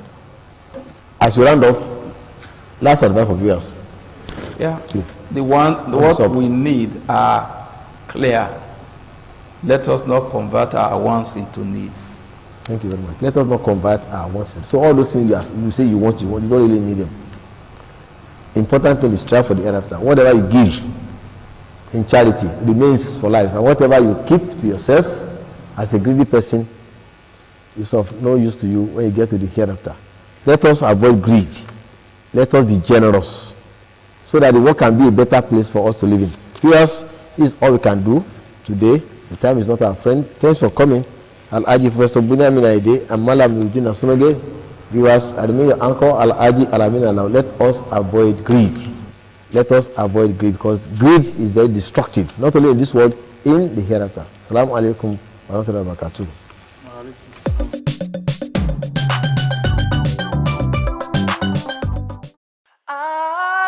ITV, certainly the best.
Ojode aṣáájú ẹ̀ abẹ́rẹ́ pẹ́.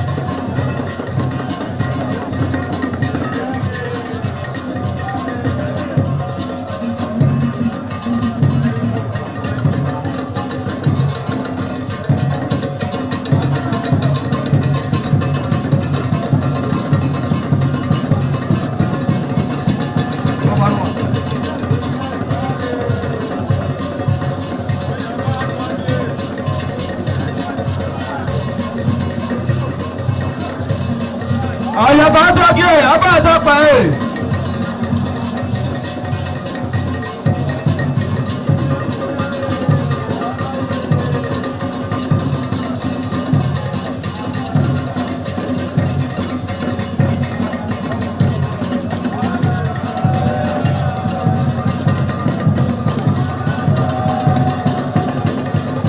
Àdàyè àtọ́jú ẹ̀ abá sọ́pà ẹ̀.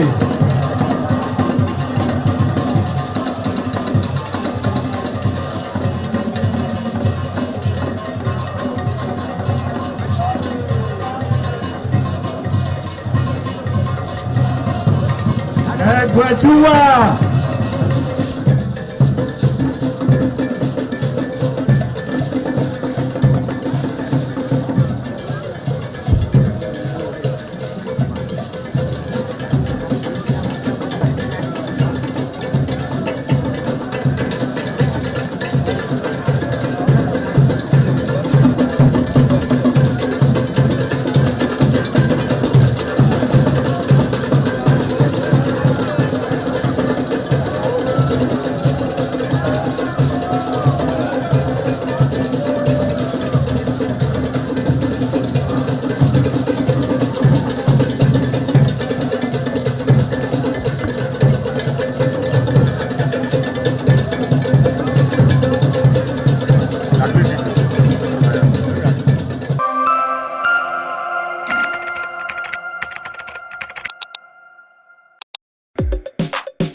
ITV, certainly the best.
Ogba Masquerade Dance, acrobatic cultural dance, originated from the Gala people of Kogi State, Nigeria.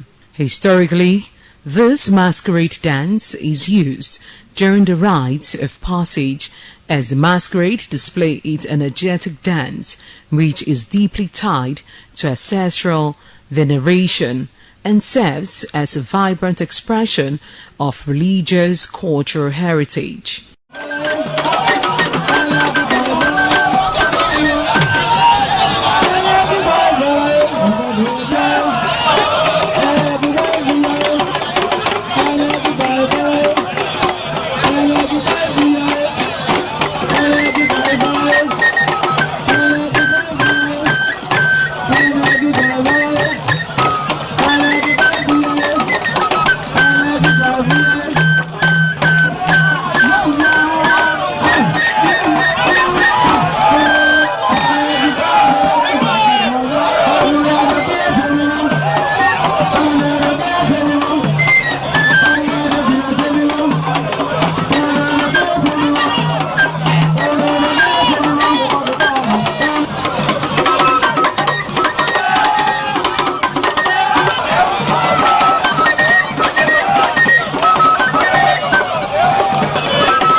This Ogba masquerade dance is viewed as manifestation of deities and ancestral spirits. The masquerade performance requires immense agility and strength, featuring rhythmic, well-rehearsed body movements that are guided by traditional drums and gongs for performance.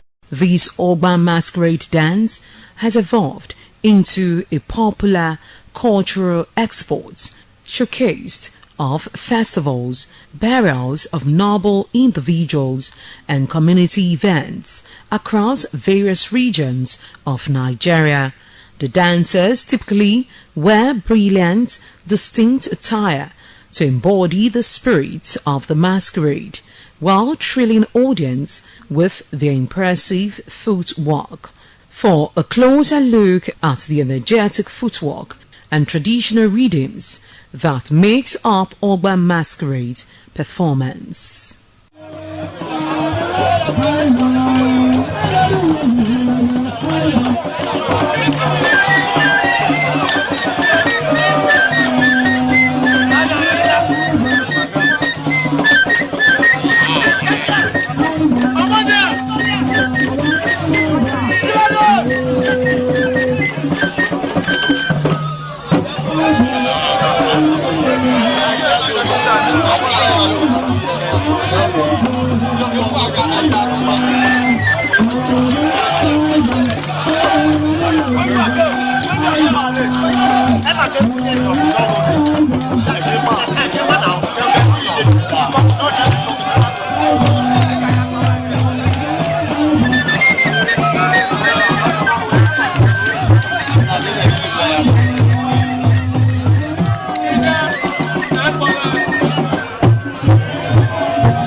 The Ekoko masquerades from Ute village, whose cult is connected with Obaeware and his mother, Elere, appear on this occasion to bless the Oba.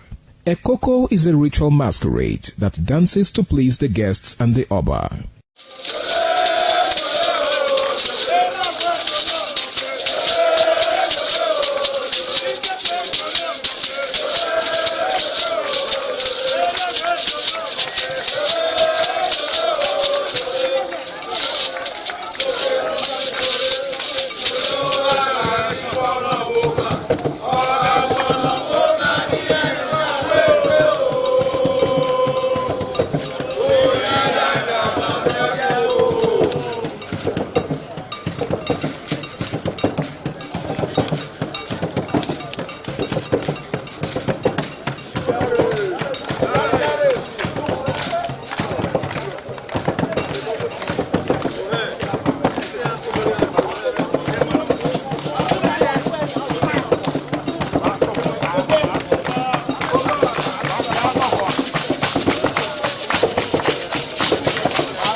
ITV, certainly the best.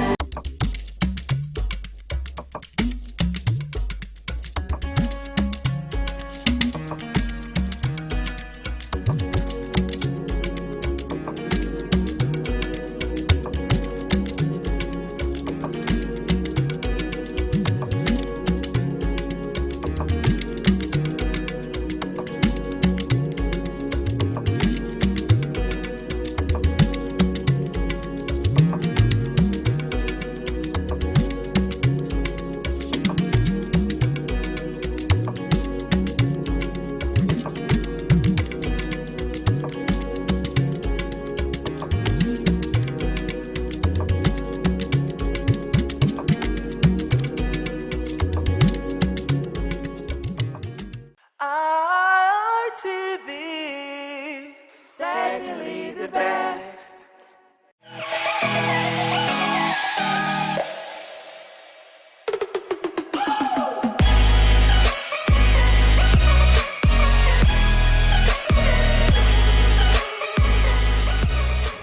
All right, distinguished ladies and gentlemen, it's another beautiful episode of your favorite Rendezvous for Guys on television, and I'm talking about the Guys Hangout Show on independent television, reaching you live from Benin City, Edo State, Southside Nigeria, Westside Africa. Now, for starters, the Guys Hangout Show is a very, very interesting show that teaches men to put themselves first in a society where nobody cares about the feelings of men. All right, so we encourage men to prioritize themselves. I believe that it's only when you invest in yourself that you can give out to those around you. After all, you can't give what you don't have. My name is Harry Aigboje, and of course, it's my pleasure to have you join me on another beautiful episode of the show. Now, tonight, I've got two gentlemen with me. Of course, they've been with me before, and we're doing this again. And let me begin with the one that sits far away from me. All right? To my far left is someone that is really passionate about everything that concerns guys. Okay, he goes by the name of Osas Zabi.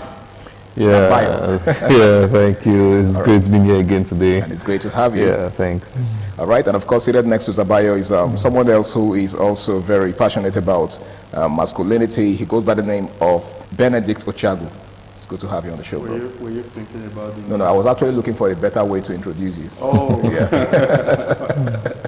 All right, thank you so much. It's always a pleasure being here, knowing that you are listening and watching us from the comfort of your home. Absolutely. We are once again here.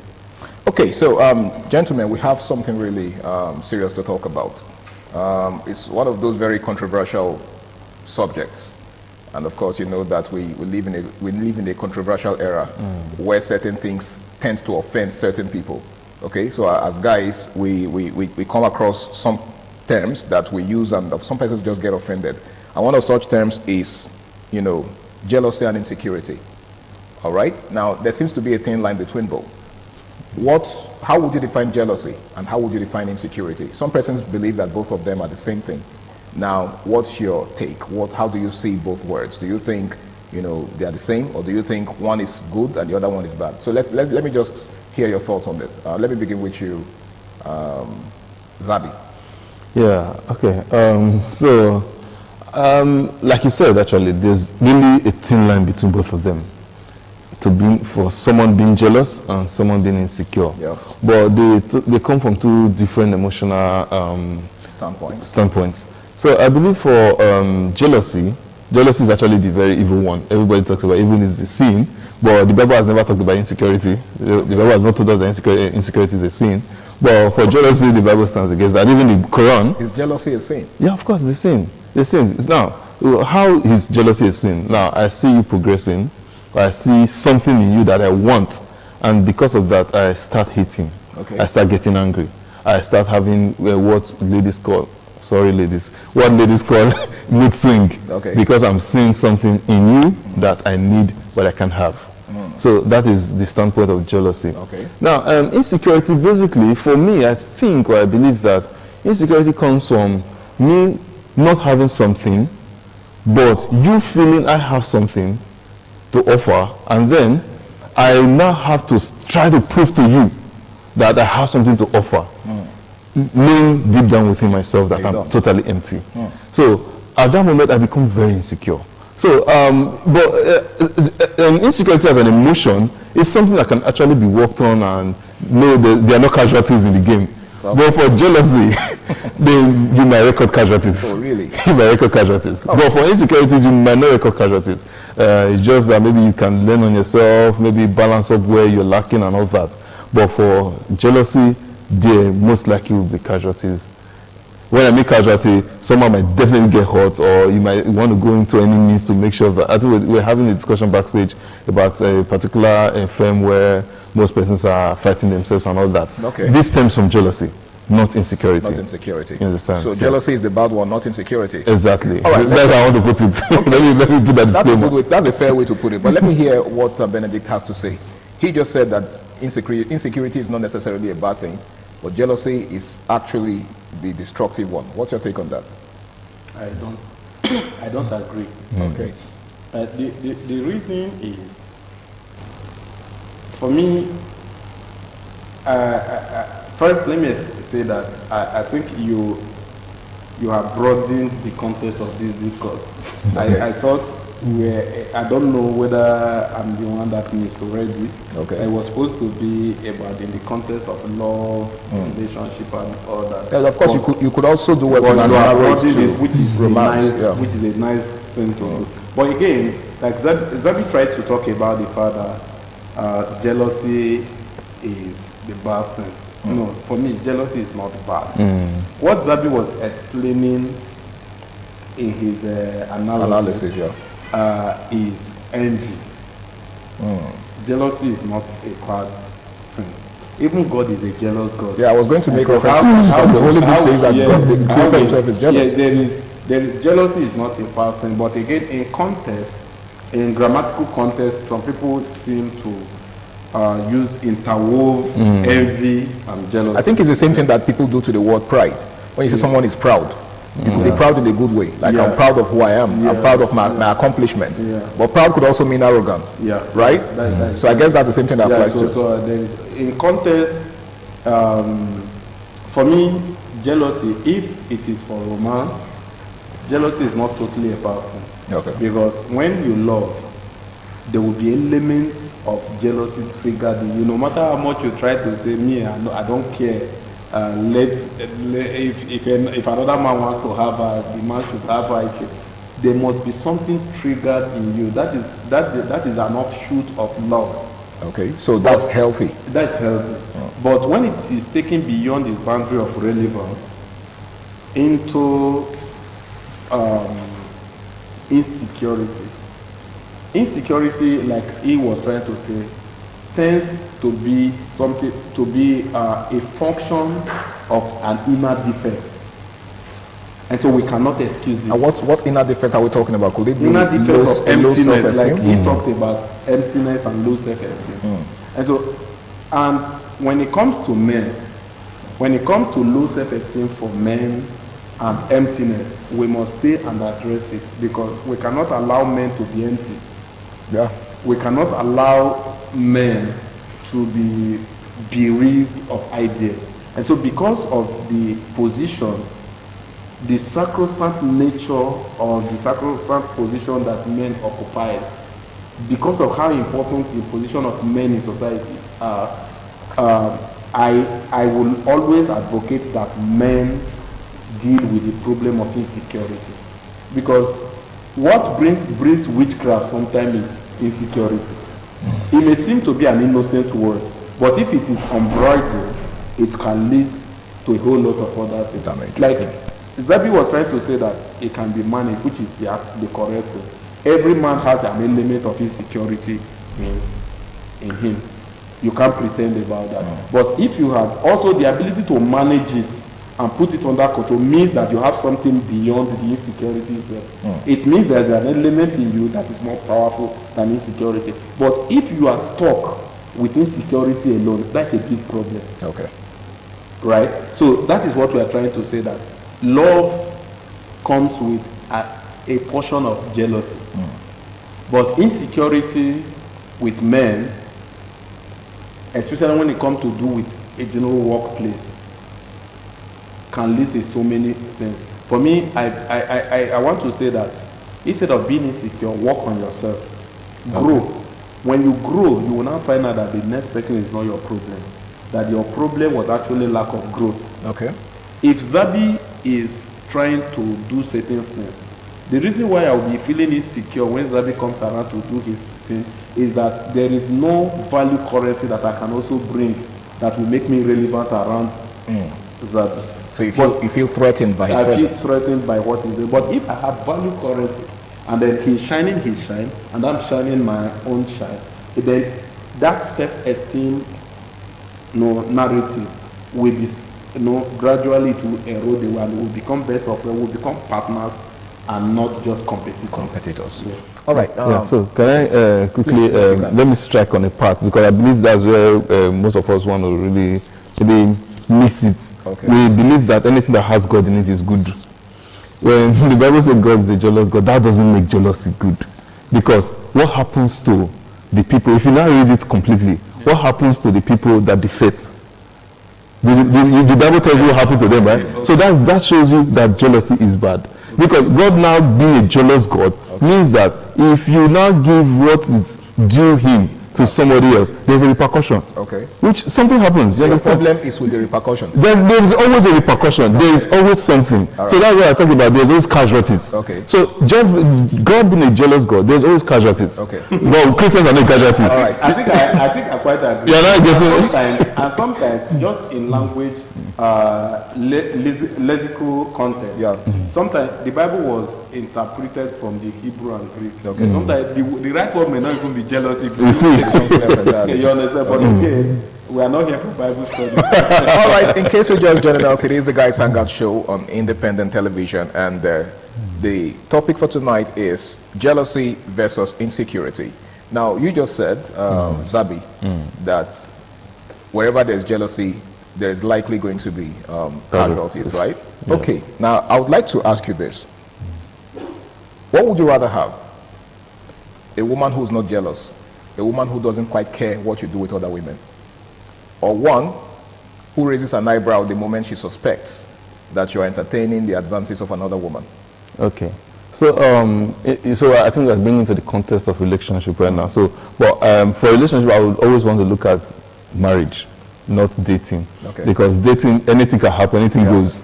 Nothing is cast. So I can just see your hairstyle and I'm done with you. I'm done with this relationship. You understand? Okay. But in marriages, there's nothing like I'm done with it. You're there, you're stuck here forever. You understand?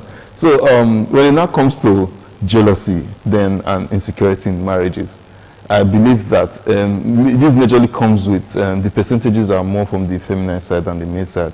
But whenever it comes from the male side, it's always very disastrous. Okay. That's where you see issues like wife beating and all that. But I believe that it's actually unnecessary because before settling down with somebody, it depends on what you saw with the person.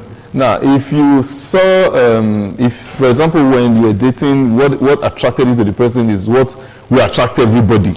No, so I believe that's why most of the times guys are advised to go for ladies that have inner beauty. When we say inner beauty, actually, we don't really talk about beauty inside. We're just talking about some particular traits, some particular values and traits. Women who are less physically attractive. No, not that actually. Not that actually. I think I tried to play safe here.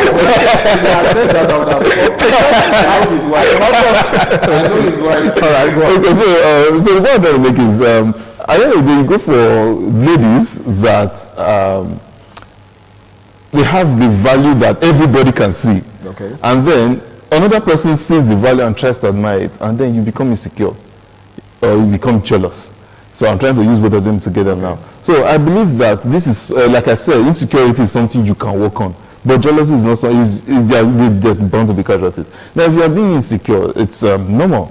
For example, I have a very curvy wife, and then she's working ahead of me, and I'm behind, and I'm seeing guys trying to wow. Definitely, what's going on here? You understand? But that doesn't mean I'll not start getting angry with my woman, because this is the same thing I saw that I came after. You understand? But when you become jealous, is you are seeing that she's attracting favors that you cannot attract, and then that devilish spirit of jealousy starts breeding in you. And when it starts breeding in you, you start taking actions, doing things you're not supposed to do. You start venturing into areas or angles you're not even supposed to look into. But for insecurity, it's bound to be there, definitely bound to be there, because you are saying that, what's going on here, you understand that kind of thing. But jealousy, it's like I keep saying, is the actually bad one. And I believe we try as much as people to just kill it or don't even venture towards there. But for insecurity, it's normal. Everybody has one particular area that is insecure. I can go into, like I've told them, I can go into a gathering where everybody is discussing football. I become insecure there because I don't really know much about football. You understand? But I can go into a gathering where of like minds, and I will flourish. You understand? So the same thing. I'll be in a gathering flourishing, and then somebody is there, doesn't understand what's going on. I must be insecure. Like, what's going on? You understand? So it's normal. So just to be clear, you're saying that there is nothing good about jealousy. There's nothing. Jealousy can't be healthy in any way. Never. I still stand by it. There's nothing. It doesn't build anything good. Benedict, let me get your thought on this. What are the subtle ways, right? The very infinitesimal ways that people exhibit traits of jealousy, not just in relationships, but in interpersonal dealings. Well, the thing is, I'm trying, because there is a whole lot, but sometimes when I'm on air like this, I also try to keep a lot so that somebody will not go and begin to pinch on innocency of another person and say, this was what I heard on air. This was what you understand. Because somebody, what I may say here may be just an innocent expression from another person. And then because you heard it here, you just begin to say, okay, it means the way this person begin to mirror somebody else's life against it. That is the word. So I'm always very careful in making general examples. I just like to establish an open-ended kind of thing, and then you make out of it whatever you will. But again, I think not being excited about somebody's success to the point where you want to do something to stop the person's success. That is one of the biggest ways. For me, at that point, like I always say, Zabi chose jealousy, me I chose envy at that point. Yeah, I call it envy. All right. So at the point where you be, naturally, if we are being sincere, when people are succeeding around you, there is a trigger in you that where you're now like, why this is not happening to me? Yeah. Because every man wants good thing to happen to them. So when you are seeing it around, you tend to question yourself, why am I not getting this thing? You feel a kind of a bit discomfort at some point, not always, some point. And then also, knowledge will not teach you that everybody has their turn. Then immediately you will come up as, oh, let me celebrate those that he has gotten to their turn. Right? Then that is somebody who will really go far. The person that it will eventually get to his turn. For the one who always take it a step further, that I must stop there, that failure is sweet when everybody is involved. That's why it will never get to that person's turn. So, I would like to restrict it there. I don't want to expand the analysis so that people will not begin to mirror people, like I said earlier, people's innocent expressions as, a kind of trait of jealousy or envy, whatever language you put. All right, thank you very much, Benedict. Now, Zabi, let's take a look at the role of social media in all of this. We are in an era of, in fact, we're in the digital era, and much of what happens in our day-to-day lives, is made manifest on social media. So what influence do you think social media has on people and the way they express themselves vis-a-vis jealousy and the insecurity? Yeah, so I think in 2019, we had a discussion like this on radio, and I made reference to a point because I'm an added user of LinkedIn. And then you go on LinkedIn, you see somebody posting BSc at 18, MSc at 20, PhD at 25, and then you're looking at yourself like, where did I miss it? You understand? So this is for persons you don't know. But for your circle, you're seeing progress. You're seeing these guys aiming, achieving this, achieving that.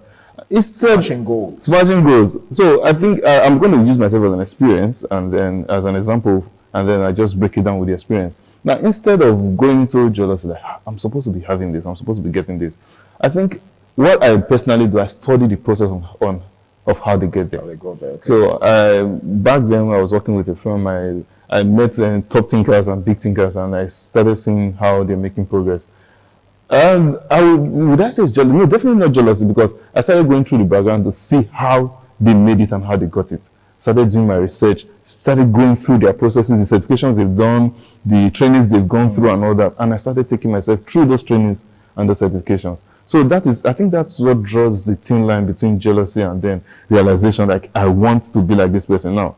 Most person will think, oh, you're jealous in the person, you want to, but no, I know there's a process. Okay. And then I can go through that. If this person can go through this process, I too can go through the same process and be like this person. All right. Yeah, so I think that's what draws the thin line. That's what actually casts the difference between being jealous and then being realistic. All right, thank you very much. Now, Benedict, what he just said borders more or paints a picture of laziness on the part of some persons.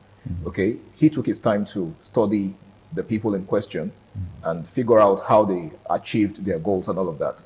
Does that not give us the impression that some persons just don't have, should I say, the energy to follow through to get to the point where, the people that they are envious of, so to speak, went through? Do you think laziness has a thing to do with this? Yeah, it does.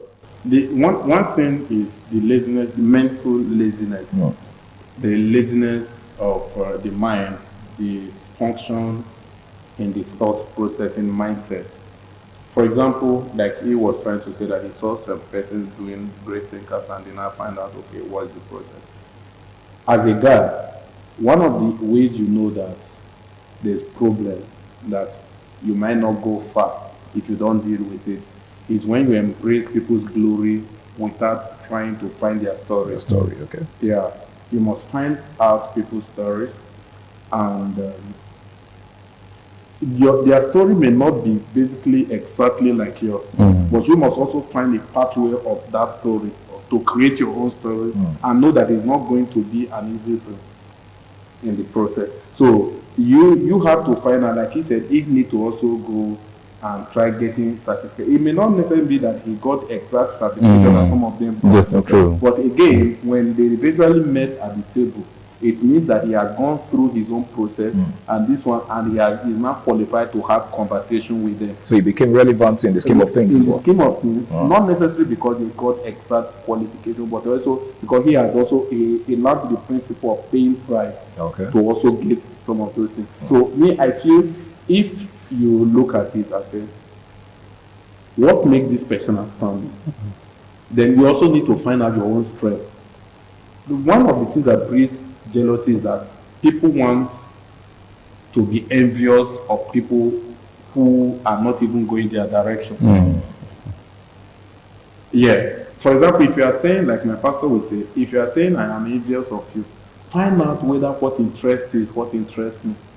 Okay. You may buy a car. In other words, might not even be the same. You may buy a car, and I come around, maybe you see my features, you feel I'm being jealous. Maybe car is not even my dream in the next 1 year. That's not my pursuit. So find out if a car is my pursuit, or maybe you bought a brand of car. Find out if I do fancy that brand of car before you say I'm being jealous. So sometimes what you need to do is find out where you are going to. Find out, create a roadmap, and then look forward to becoming better. If you can focus on becoming better in your own life, so all of this envy, jealousy will really die down. Because people can be doing well in their own choosing line. That may not be your life. And so one time this one succeeds here, you are envious of this one succeeds, you are envious of this one. Before you know what happened, you are in the game of trying just to pull everybody down and everything just. So it's about building yourself. So that when Zabi comes, and Zabi is speaking as a mathematician, for example, I know he's very good with calculations. You understand? And then I speak as a journalist. My drive is not to be a better mathematician, for example, than Zabi. My drive is to be a better journalist than I am today. Because that's your profession. You understand? Than I am today. Or maybe, okay, going into the business line, because Zabi is also a businessman. But we are not into the same line of business. I'm happy seeing him do what he does, and then I am also happy doing what I do. Okay. Right? my goal is to be better doing what I do. And then again, I will also be happy that he gets better so that when we meet at the echelon, the top echelon, we'll be able to have conversation. And life is easier at that level. Okay, life is easier at that level. Now, Zabi, what do you think, or how do you think communication can reduce jealousy and insecurity, in relationships, not just in romantic relationships, but, across board? Education? Communication. Yes. Communication. Yes. Okay, yeah.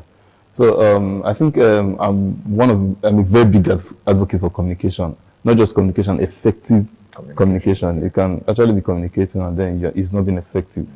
So I think when it comes to jealousy and insecurity, most of the times, majority, 100% of the time, is people don't study, understand the process that the person used in getting whatever the person got. You understand? So I think I was just thinking about this earlier. Like, I think in fact, the only way that kills jealousy and insecurity is understanding the process. Okay. So if I would really advise most persons that are actually making it out there, and I think LinkedIn has been a very good platform for that, where people tend to maybe explain the processes of how they got it, especially for legal means. When it comes to, for example, we grew up in Benin City, you see a lot of guys succeeding, and then you are a bit like, wow, they're supposed to be age mates, this guy is succeeding, and then you go back and look at the process, and then you now tell yourself, God forbid I do this. You understand? So there are so many successes you see, and then you just tell yourself, God forbid I do this. And then you become contented. Because you're like, definitely I can't go through this process. Okay. Just the same way for some ladies too, they see their colleagues rising up in the office, not knowing that the colleague is sleeping with the boss. Small big girl. And then you're already envious, you're already jealous. And then you now find out the process, and you're like, so you immediately become contented. Okay. So I believe when we communicate much, like for example, I'm seeing you, and I like what I see, and I'm communicating. I communicate with Bennett, like I like what I say, and he's like, don't look at what that guy went through. You can't go through it. Yeah. I don't understand the process. So I believe effective communication actually helps to reduce and kill jealousy and insecurity. Thank you so much. Now, as we begin to wrap up, in fact, we have less than a minute, so you're going to be saying this in less than a minute, Benedict. What's your final word, to young people out there who feel intimidated by their peers and probably don't have the energy to forge ahead? Just in less than a minute. Be patient with yourself and take it easy on yourself. And then again, try to get better. Your speed, your pace may not be like theirs, but if you are getting better daily or weekly, before you know, you will get to a point where you just tell yourself that I have done well for myself. Okay. If you can get to that point, then you have conquered. I like the part where you said, I have done well for myself. You're not doing well for anybody. Yeah. At the end of the day, it's yourself you're doing it for. Yeah. So that will help you to curb the spirit of jealousy and envy or insecurity, okay? We are all going to succeed individually. The only thing that matters is what Benedict said, that we get to that point where we are all relevant on the same table, right? Not a situation where you think that other person's success is a threat to your own success, okay? We don't all have the same calendar. That other person is running in his own lane and you're running in your own lane. The most important thing is that we all succeed at the end of the day. And not just succeed, but succeed in the right way. Well, I want to say a very big thank you to my guests, Zabi Osas and of course Benedict Ochagu, for doing me the honor of being on the show with me tonight. And I hope that the next time I call on you, you would oblige me. All right, thank you so much. My name is Harry Aigboje, and until I come your way again, same time, same station next week, ensure that you do the right thing always, okay? Do not dabble into anything that you will regret in the future. Of course, if you look around you, there are lots of young people that are doing crazy things just to succeed. You don't want to look back, in the next, say, 10 years and begin to ask yourself why you took the route that you took. Do the right thing, stay out of trouble, and bye for now. Good night.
certainly the best.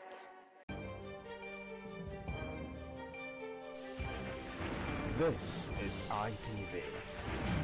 Certainly the best.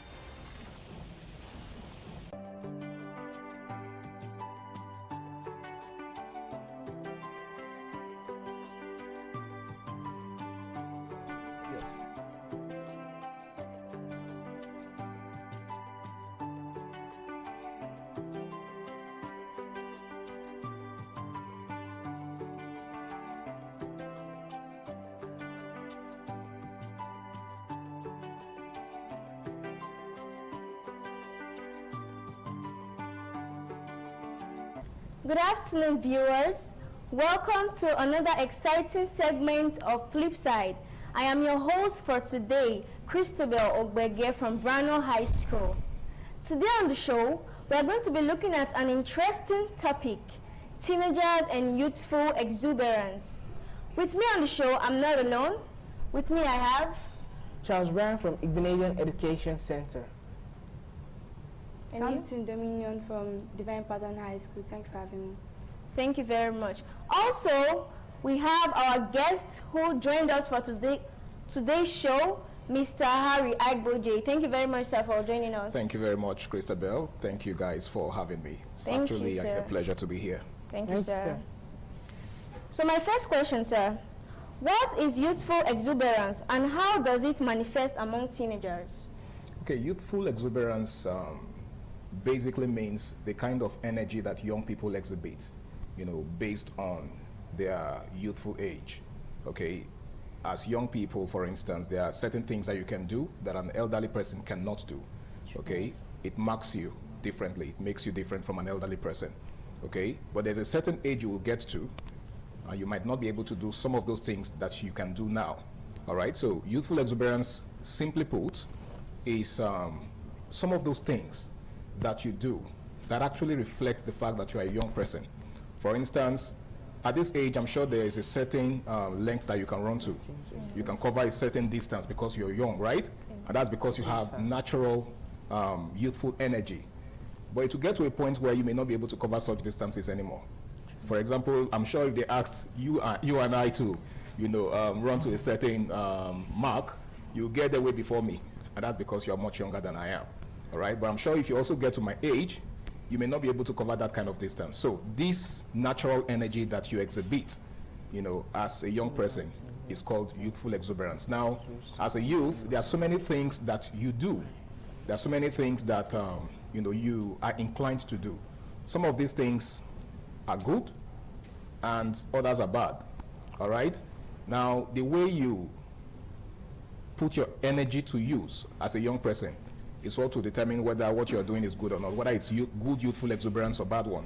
For example, you guys are students, right? Yes, and in school, I'm sure you have vocational activities. Yes, sir. There are people who have decided not to engage. I'm sure there are some of your peers in school who have decided not to engage in such vocational activities. Yes. Instead, they've chosen vices.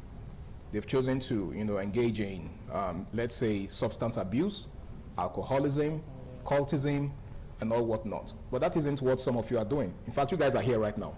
And it's a testament of the fact that you are putting your youthful exuberance or your youthful energy to good use, right? Yes. But those other guys are not doing what you guys are doing now.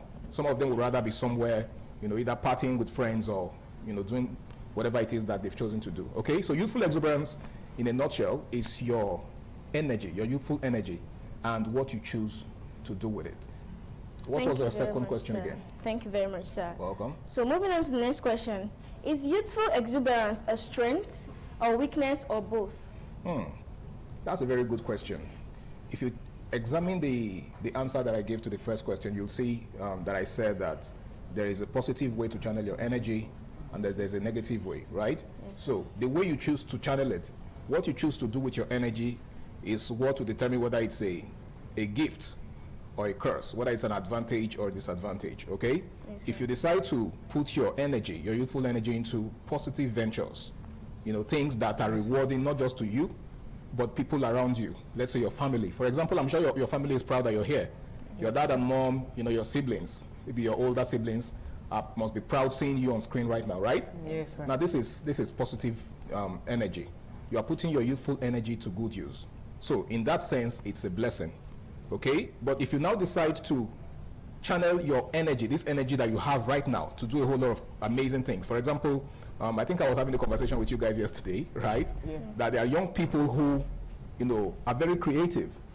You see, you know, 15, 16-year-old kids inventing amazing things. Some of them invent generators that use water, that need water to, you know, to be powered, and a whole lot of other things, right? We can go on and on talking about things that have been invented by young people your age, right? But the thing is, what you choose to do with that energy, like I said, is what will determine whether it's a blessing or a curse. Yeah. Yes. All right. Yes, sir. Thank you, sir, for that. You're welcome. Okay, so I have a question, sir. Why are teenagers often associated with risk-taking behaviors?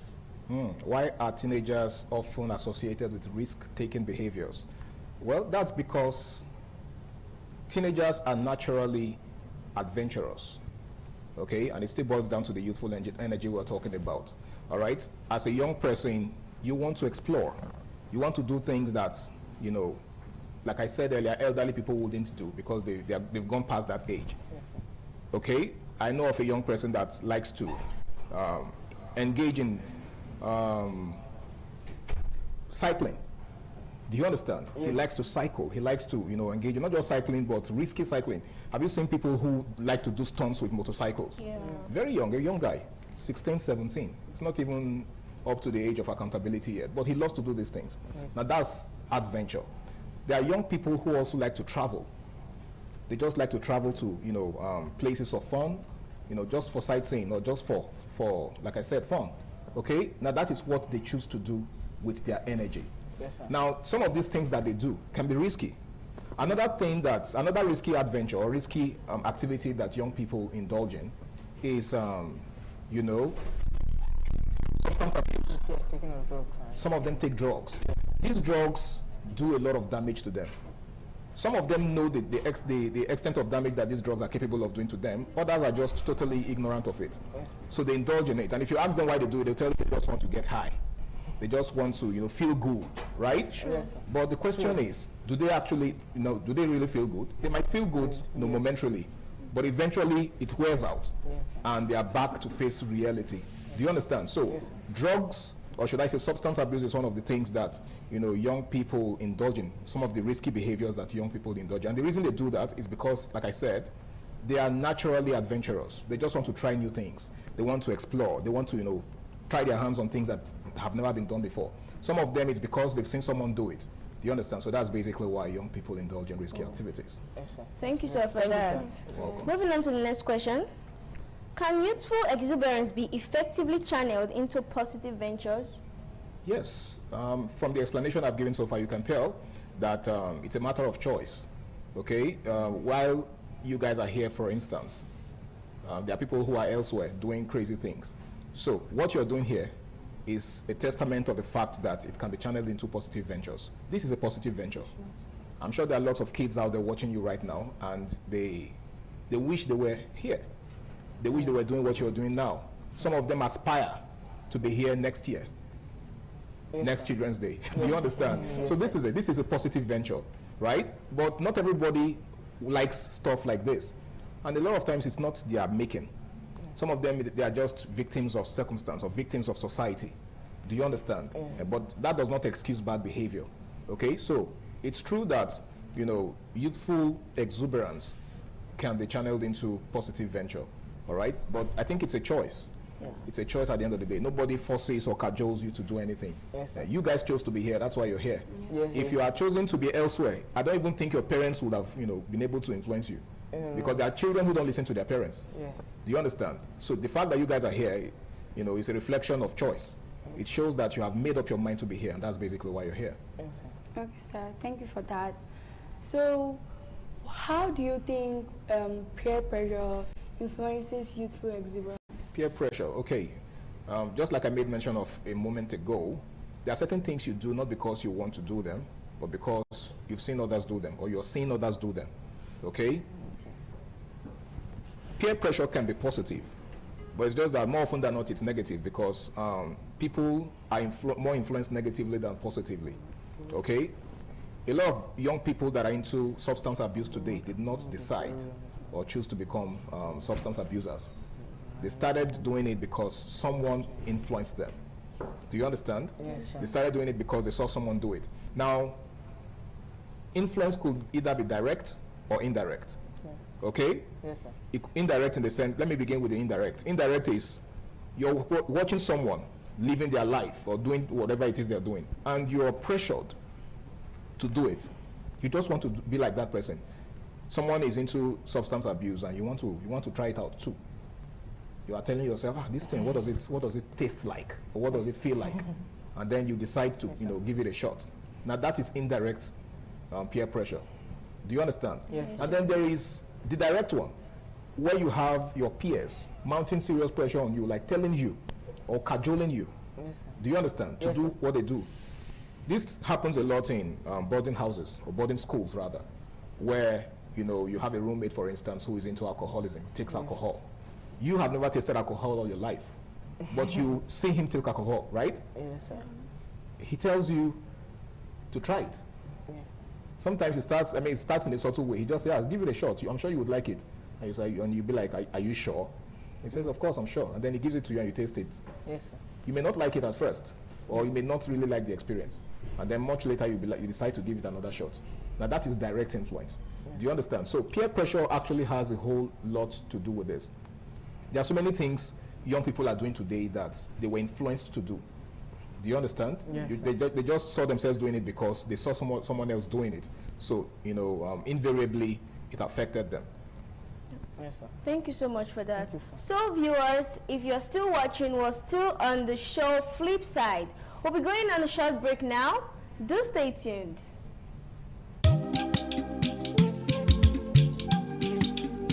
ITV.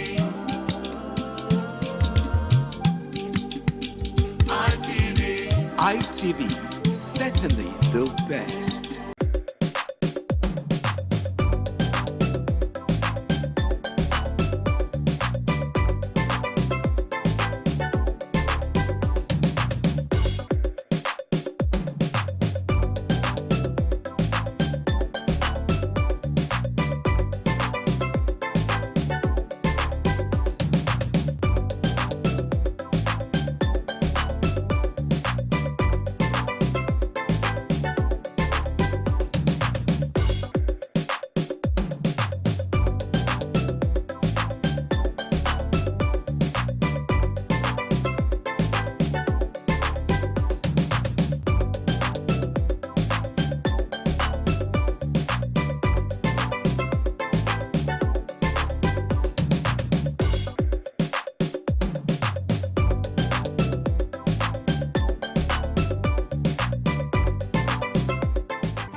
Welcome back. We are still on the program Flip Side with the topic Teenagers and Youthful Exuberance. We still have a guest, Mr. Harry Agboje. Over to you. Okay, so I want to ask a question, sir. How does social media amplify or shape youthful exuberance? Okay, now social media is one of the biggest influences of the youth in recent time, okay? And that's because the internet is becoming bigger and bigger by the day, all right? A lot of young people are on social media. A lot of young people are on one social media platform or the other. Okay, if it's not Facebook, it's X, formerly Twitter, and then it's Instagram or TikTok. As a matter of fact, I think TikTok is the most popular social media platform for young people, especially young people your age, because you see a lot of young people who are even teenagers creating content on social media. Some of them are even either dancers, singers, or whatever it is that they're doing. So social media is one platform where a lot of young people have found an avenue to express themselves. Okay, so yes, social media is a huge agent of youthful exuberance. But you see, just like I said earlier, a lot of young people have also decided to use social media as a negative tool to propagate the negative side of youthful exuberance. Okay, there are lots of teenagers on social media that are doing things that are untoward of teenagers. Okay, as a teenager, for instance, you are not allowed to, in fact, you are not even supposed to have any business with a relationship until you are 18. Yes, sir. Do you understand? But we have lots of young people, you know, below the age of 18 rather, who are not just in relationships, but are proudly talking about it and giving hot takes about relationships on social media. Yes, sir. Okay, that in itself is negative. And what that does to the huge or vast population of young people out there is that they too want to toe that line. You are not 18 yet and you want to be in a relationship because there's one influencer on social media, you know, who happens to be a teenager, who's not just in a relationship but is giving hot takes on what you should tolerate from a partner, what you shouldn't tolerate. In fact, you see young people who call themselves feminists and they are not even 18 yet. What do you know about feminism? I'm not talking about the standard meaning of feminism. I'm talking misandry. I'm talking negative feminism, where you tell a woman, or when you tell other women not to tolerate anything from a man or tolerate nonsense from a man and all of that. Yeah. So what you're preaching on social media is negativity.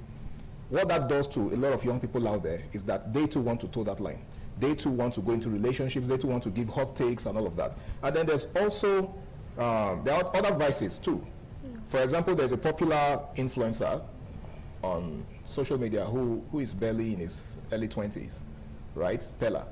He creates content, you know, he does live streams and all of that, right? He's I think he's arguably the biggest live streamer, you know, below the age of 20 on social media. Yes. His last live stream was amazing. He had, I think, Tiwa Savage, if I'm not mistaken, but he has had a lot of people, a lot of celebrities on his live stream. Yes, sir. Now, recently, of course, we all know that he's rumored to be dating Jarvis, yes, another young content creator. Yeah. Here's the problem. He said he was heartbroken. He had a problem with Jarvis. Jarvis broke his heart, and then he almost killed himself. He crashed his car in an attempt to, you know, end it all because Jarvis broke his heart. That is toxic behavior. That is negative youthful exuberance. Yes, sir. Do you understand what I'm saying? Yes, sir. He has no business being in a relationship to begin with. And then he owns a car. He does not have what it takes to control his emotion, which is why it is very important for you to get to a certain age before you go into a relationship, because then and only then can you control your emotion. There are lots of people that have been served, you know, breakfast, like they say, and somehow they were able to control themselves. They did not lose it. They did not make an attempt to kill themselves. But imagine a little boy like that is not even, that hasn't even seen anything in life, so to speak, just because someone broke his heart. You know, he almost killed himself. Do you understand? Yes, so sir. that is, you know, one way that social media can influence, you know, negative behavior. Social media can influence youthful exuberance. There are lots of young people out there who might want to be like Pella too. Yes, sir. They don't want to do everything that Pella is doing. They want to go into a relationship. They would want to, you know, if anything happens in the relationship, let's say they get heartbroken, they also want to take their own lives. They want to kill themselves. Do you understand? So yes, do you now see how social media influences affects youthful exuberance? Yeah. Yes, so talking about relationship, so are you saying a guy and a girl shouldn't be in a relationship, like be friends till a certain age? Okay, yes, they can be friends. For example, I'm sure you have some friends, you know, amongst your peers, amongst your schoolmates, right? Yes. But you are not in a romantic relationship, are you? No. You're not, because you are not of age yet. Do you understand? So I think it's very important to know where to draw the line. As a young person, you can have friends. When I was your age, I also had friends. Do you understand? Yes. But I was not in a relationship because I had no idea how to handle a relationship. So you must be mentally and, you know, emotionally, psychologically, physically matured enough to handle a relationship before, you know, going into one. You don't go into a relationship because your friends are in a relationship or because people you know are in a relationship. Do you understand? So to answer your question, yes, it's healthy to have friends. That's because nobody's an island. There are things you don't know that your friends can teach you. Okay? Either directly or indirectly. I'm sure there are some things that you've learned from friends. Things you didn't know how to do that you've learned from friends, right? Some people even learn confidence from friends. Let's say you don't know how to express yourself, and then you have a friend that is very, very, vibrant, that can express, themselves very well. That's something to learn from them, right? Before you know it, it begins to rub off on you. That's positive influence. So it's okay to have friends, but it's not okay to be in a relationship until you are, matured enough age-wise, psychological-wise, mental-wise, and otherwise. Thank you, sir. Thank you. So, can you give some advice to people who are like them doing a romantic relationship before their age? Okay, it's simple. Wait till you're of age. It's that sir. simple. You see, life is broad. Do you understand? Yes, sir. You guys, for instance, have a very long way to go. In fact, if you think you've started life, you've not seen anything. As a matter of fact, you get to a point where you look at some of the things you're doing now and laugh. And be like, I thought I knew what I was doing then. And that's because you haven't gotten to that age. Do you understand? You get to a certain age where you would know that you are mature enough for something. Do you get? Your mind will just tell you. And that's also where your parents come in, or parental guidance comes in. Your parents are there to guide you, to tell you, Christabel, or Brian, or Dominion, I think you are of age now. As a matter of fact, there's a certain age you get to. If you've not brought someone home, your parents are going to be worried. Do you understand? Because you are now of age. Do you get? But at this age, you are not matured enough. Do you understand? Yes. So, what's the question again? So that's just like give your advice to people. Yes. So my advice for young people is wait till it's time. There is time for everything. Even the Holy Book makes it clear. There is time for everything under the sun. All right. You cannot bypass the time. If you bypass it, you would regret it. As a matter of fact, in some cases, you come back to it because you have not yet completed that phase. Do you understand? So you must wait to complete each phase. For example, this is the phase where you guys are supposed to be in secondary school, right? Yes, sir. Yes, sir. Once you're done with your secondary school phase, you move to the next level, which is what? The higher institutional phase, university, polytechnic, or as the case may be. Do you understand? Yes, yes. Now, a time will also come when you will need to graduate and leave the educational system. If you want to further, that's a different ballgame entirely. But you are done with your educational pursuit, and it's time to move on to another thing entirely. Do you understand? Yes. So, if you do not wait, you are going to make some very terrible mistakes that you wish you never made. Okay, so that's why it's very important that you wait. There is time for everything. Make sure that you enjoy every phase of life. Enjoy it. Make it count. Now that you are this young, there are so many things that what you guys are doing right now is something that you're going to remember, in time to come, and be happy that you actually did this. For example, when I was your age, there were certain things that I did, school activities that I indulged in. Even when I was in secondary school, I was the president of a club, social club, an academic club, Nigerian Historical Club.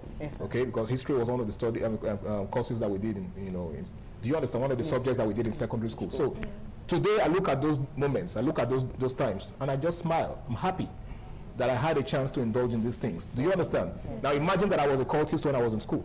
Oh God. And today I'm no longer a cultist. I'm not a good person. I'm not a good guy. Do you think I would remember those moments with joy? No. Do you think I would remember those moments with pride? No, I wouldn't. Okay? So that's my advice for young people out there who want to, or who are confused as to what to do with their time. Take life one day at a time, one step at a time. This is the phase you're in right now. This phase will pass, and you'll move on to another phase. So make the best of every single phase. Thank you so much. Welcome. So, sir, do you think that teenagers today are more adventurous than the previous Absolutely, generation? absolutely. As a matter of fact, it's funny how adventurous teenagers of today are. In fact, the kind of things that teenagers do today, they are mind-boggling. There are things you would ask yourself if it's actually teenagers that are doing these things. In fact, you even wonder if they are really teenagers, because some of them act way older than their age. Yes, sir. Do you understand? You see teenagers doing things both in the positive and negative sense. For example, you see a 19-year-old boy doing or inventing something amazing. Yeah. Some of these things I made mention of earlier when we started the show, are invented by very young people. And you ask yourself, What was this boy's thought process when he was thinking of this, when he was trying to come up with this idea? Do you understand? Yeah. Because it's naturally, expected that things like this are within the purview of mature people in their 20s, 30s, and the rest of them, right? Yeah. And then you see a 19-year-old inventing these things. So it's actually amazing seeing these things invented by young people, okay? Yes, sir. Now, there's also the negative side to it, Yes, sir. where you see young people doing things that, could drive you crazy if you think about it, right? Imagine a 19-year-old being a member of an armed robbery gang, for instance. Do you understand? Yeah. Occultism. Or taking hard substances like, I'm talking first-class hard substances like, Colorado, for instance. These are substances that ordinarily shouldn't even be within the reach of young people, of teenagers. Yes. And because some of them are very, very expensive. Yes. And then you begin to ask yourself how these young people got or had access to these things. Thank you, sir. All right. Thank you so much, sir. We've learned a lot. If you're just joining us, we're still on the show Flip Side. I believe you learned a lot. We'll be going on that short break now. Do stay tuned.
Thanks a lot for being there, and yes, we're still on the show Flip Side with the topic teenager and youthful exuberance. Moving on to the next question.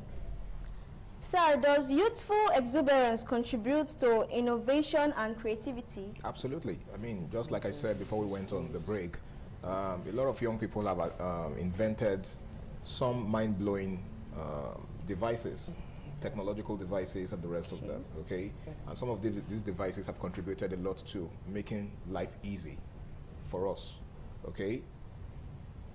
Yes, Mark Zuckerberg, that owns Facebook, is actually a young person, Yes, sir. right? And I'm sure he started his journey of technological innovation in his teenage years, right? Today, Facebook is one of the biggest social media apps. True.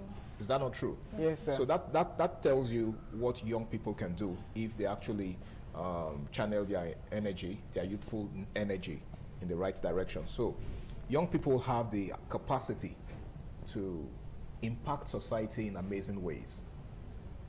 In fact, what better time to make the best of your energy than when you're young? Yes, sir. Because it will get to an age where you will not be able to do that anymore. Do you understand? Yes, sir. So a lot of things that we're enjoying today were invented by young people. A lot of the things that we're enjoying today, okay, they were invented by people who are still within the ages of, say, 12 and 30. Do you understand? So these are young people, all right? So that's actually a challenge to you guys, all right? It's a challenge to you in the sense that, you can begin to think of positive ways in which you can impact society. This is a start, okay? This is a start. This is a good way to begin, all right? But you could take it beyond this. You could, start thinking of positive things that you can do, all right? Community service is one good thing that you can do as a young person. When I say community service, I'm talking about you doing things without being told, especially as far as the community is concerned. You're walking along the road and you're drinking sachet water. You're done drinking it and you know that it's empty. You're not supposed to just dispose of it like that. you're supposed to look for the nearest refuse dump or waste bin.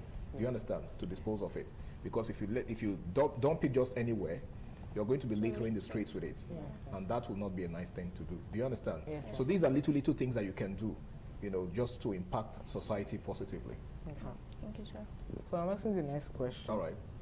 Why do some teenagers resist rules or authority figures? Why do teenagers resist rules and authority figures? It still boils down to the youthful exuberance thing. Yes, sir. Okay, a lot of young people are naturally stubborn. They're stubborn because they have a mind of their own. At that stage of their life, they are going through changes. They are going through changes, and unlike when they were much younger, when they were kids, you know, back then, you know, when you guys were kids, for instance, your mom could tell you, don't touch that thing, and you wouldn't touch it. Yes, sir. Right? Yeah. But at this age, when there are certain things your mother will tell you not to do, and you ask her why. You may not ask her why, but you start processing it in your head that, why does mommy say I shouldn't do this thing? Do you understand? Because you are beginning to see things for yourself. You are becoming more aware of your environment. You are becoming smarter. You are becoming wiser. As a matter of fact, as funny as this might sound, there are things you probably know right now that your mommy doesn't know. Do you understand? It doesn't mean that your mommy is not educated. She is. But there are things that you are taught in school, or there are things that you've learned by research that your mom probably doesn't know yet. Yes. And that's actually a good thing, because that's the essence of them sending you to school. Right? Yes. The idea of your parents sending you to the reason your parents sent you to school is to learn or to know things that they don't know. In the same way, you will become a parent someday, and you will send your children to school to learn things that you don't know. Do you understand? Yes, so that's actually, you know, the whole idea. All right? Okay. Yeah, you have another question? Yes, sir. Can youthful exuberance lead to leadership development? Yes, youthful exuberance can lead to leadership development, because when you are young, you also aspire to be a leader in one way, in one capacity or the other. For example, in school, you guys have class monitors, right? Yes, sir. You also have senior prefects. Yes, sir. Don't you? Yes, sir. And overall prefects, maybe of your class or your school, right? Yes, sir. Now, these are leadership positions. What these platforms are teaching you is leadership skills, how to be a good leader, right? Yes. One of the qualities of a good leader is communication, the ability to communicate. You know, the ability to grant listening ears to your followers. Yes, sir. A good follower, I mean, a good leader is not coercive. You know what that means? Yes. You don't lead by force. Yeah. You don't lead by force. You Yes. do not say, if you disobey me, I will deal with you. Do you understand? As a matter of fact, the best way to lead is by example. By example, yes, sir. People will do what you do. There are some leaders who don't necessarily need to tell their followers what to do. They just do the right thing and their followers follow. Do you understand? Yes, sir. That is if you're a good leader. Such leaders are called charismatic leaders. You just have these amazing qualities that, you know, your followers admire. There are some leaders who look a certain way, they dress in a certain way, wear a certain outfit, and their followers just invariably decide to, you know, look that way. For example, if you're familiar with Pastor Chris Oyakilome of Christ Embassy, Yes, sir. right? The Yes, way sir. he looks, the way he wears his suit, the kind of suit he wears, and the way his hair looks. You'll notice that some pastors of the same church want to do the same thing, Yes, sir. right? Yes, sir. They want to look like him. Now that's a good thing, right? Yes, sir. Your ability, and that's to tell you that as a leader, you can also influence your followers negatively. Yes. So that's why you must watch what you do as a leader. If you do something good, or if you are living right, your followers will want to emulate you. If you're also doing the wrong thing, they would want to do that wrong thing that you're doing. Yes. So that's why it's very important, you know, too. So yes, youthful exuberance can inspire leadership qualities. Okay? Yes. At that age, you want to become a leader. You don't just want to be a mediocre. You want to lead in one way or the other. You know, either as a class monitor or as a senior prefect, or even in church, you could be a teenage choir mistress. There are teenage choirs in church, right? Yes, sir. Yes, sir. They will make you a teenage choir mistress if you are a very good singer, right? Some of you are choristers in church. Yes, You could sir. also be a teenage choir master, Yes, sir. right? If you are good at what you do. Yes. So yes, it can. Okay, Uncle, I have a question. All right. So, the truth is that some followers just follow. So, can you just tell them that they should not really follow, even though they know it's something bad, they should not follow the bad things that someone is doing? Okay, yes. It's also very important as a follower to watch what you follow, okay, or watch who you follow. All right. That is why we have minds of our own. No matter how young you are, as long as you are no longer, you no longer need your mommy to put food in your mouth. You now know your right from your left. So if somebody is leading you, you must be wise enough to pay attention to the things that person is doing. If the person is living a life that is not consistent with what you have been taught by your parents, or that you're used to, then common sense tells you not to, emulate that person. Okay? You cherry pick the qualities that you really want to imbibe. Do you understand? There are some things that that your leader is doing that you don't like. There are some things they are doing that you like. You emulate them. But those things they are doing that you don't like, or that you think will not, impact on you positively, you get rid of them, discard them. So you cherry pick. Oh, you're doing this, I like this, but this other thing that you're doing, I don't like it, and you get rid of it. That's simple. Thank you so much for that. You're welcome. So we have to follow rightly, and if we follow rightly, we will also be looked at as. We will also be looked onto. People will also look Absolutely. at us You're right. for more guidance. guidance. Thank you so much, sir. Moving on to the next question, sir. How do cultural and societal values influence teenage behavior? Cultural and societal values go a very long way in influencing teenage behavior, because we are a product of our culture. First off, culture is simply your way of life. Okay, the way of life of a people. In this part of the world, for instance, there's a way we live our lives. Okay, there's a way we look, there's a way we act. Okay, one of the core values, one of our core cultural values is respect for elders. Okay, you cannot pass an elder by without greeting, and not just greeting properly. You don't address an elder by their name, just like you guys address me as Mr. Harry. Yes, Mr. is a mark of respect. Do you understand? Yes. But in the Western world, it's a different ballgame entirely. You could see an elder and just call them by their name, and nobody will begrudge you for it. Yes, sir. Do you understand? Yes, But sir. in this part of the world, you dare not. Even your mom will not be happy with you, because she didn't raise you that way. Exactly. So, culture actually goes a long way to affect youthful exuberance. The way of life of a people determines, the way they channel their energy. Do you understand? Yes, sir. Another thing that is common to us as Africans is religion. Do you understand? Our religion in this part of the world is thanks to civilization. Some of us are Christians now, others are Muslims. Yes, sir. But before now, it was mainly African traditional religion. Do you understand? Yes, and in African traditional religion, there are certain things that you are not supposed to do as a youth. Do you understand? Yes, sir. If you do those things, you will be dealt with by the community. Do you understand? The youths in that community will gather and deal with you, because it is against the culture of that community. For instance, if you steal, because you are a young person, you have the energy to break into somebody's house and rob them. That is against our African culture. Do you understand? Yes. So the system is organized in such a way that it does not allow for that kind of behavior. Yes, sir. Yes, sir.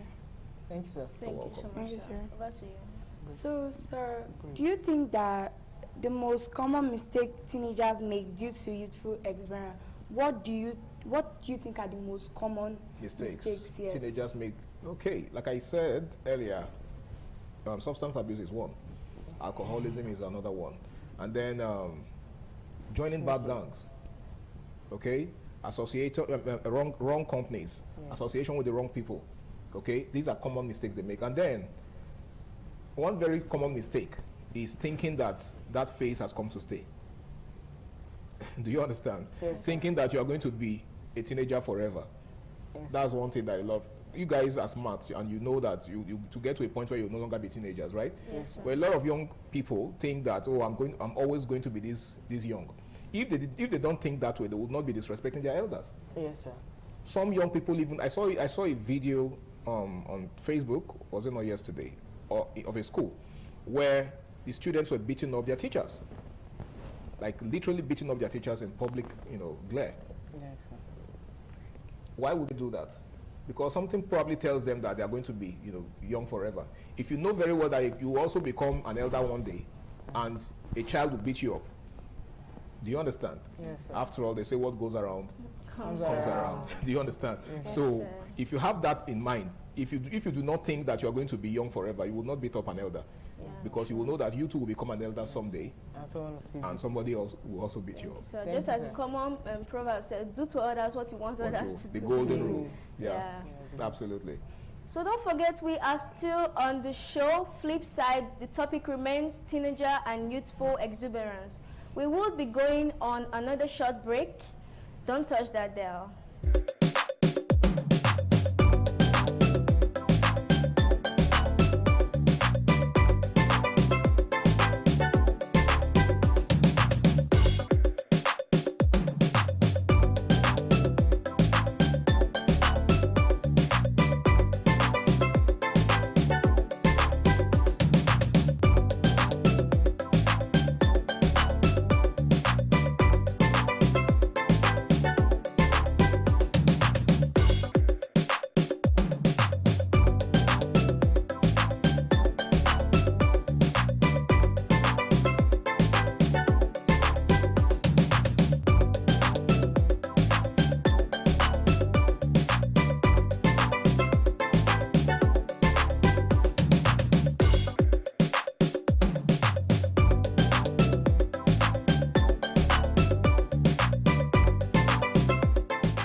Thanks a lot for being there.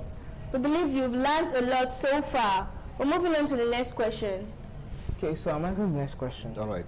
So should society be more tolerant of teenage mistakes? Right. Why not? Okay, that's a brilliant one.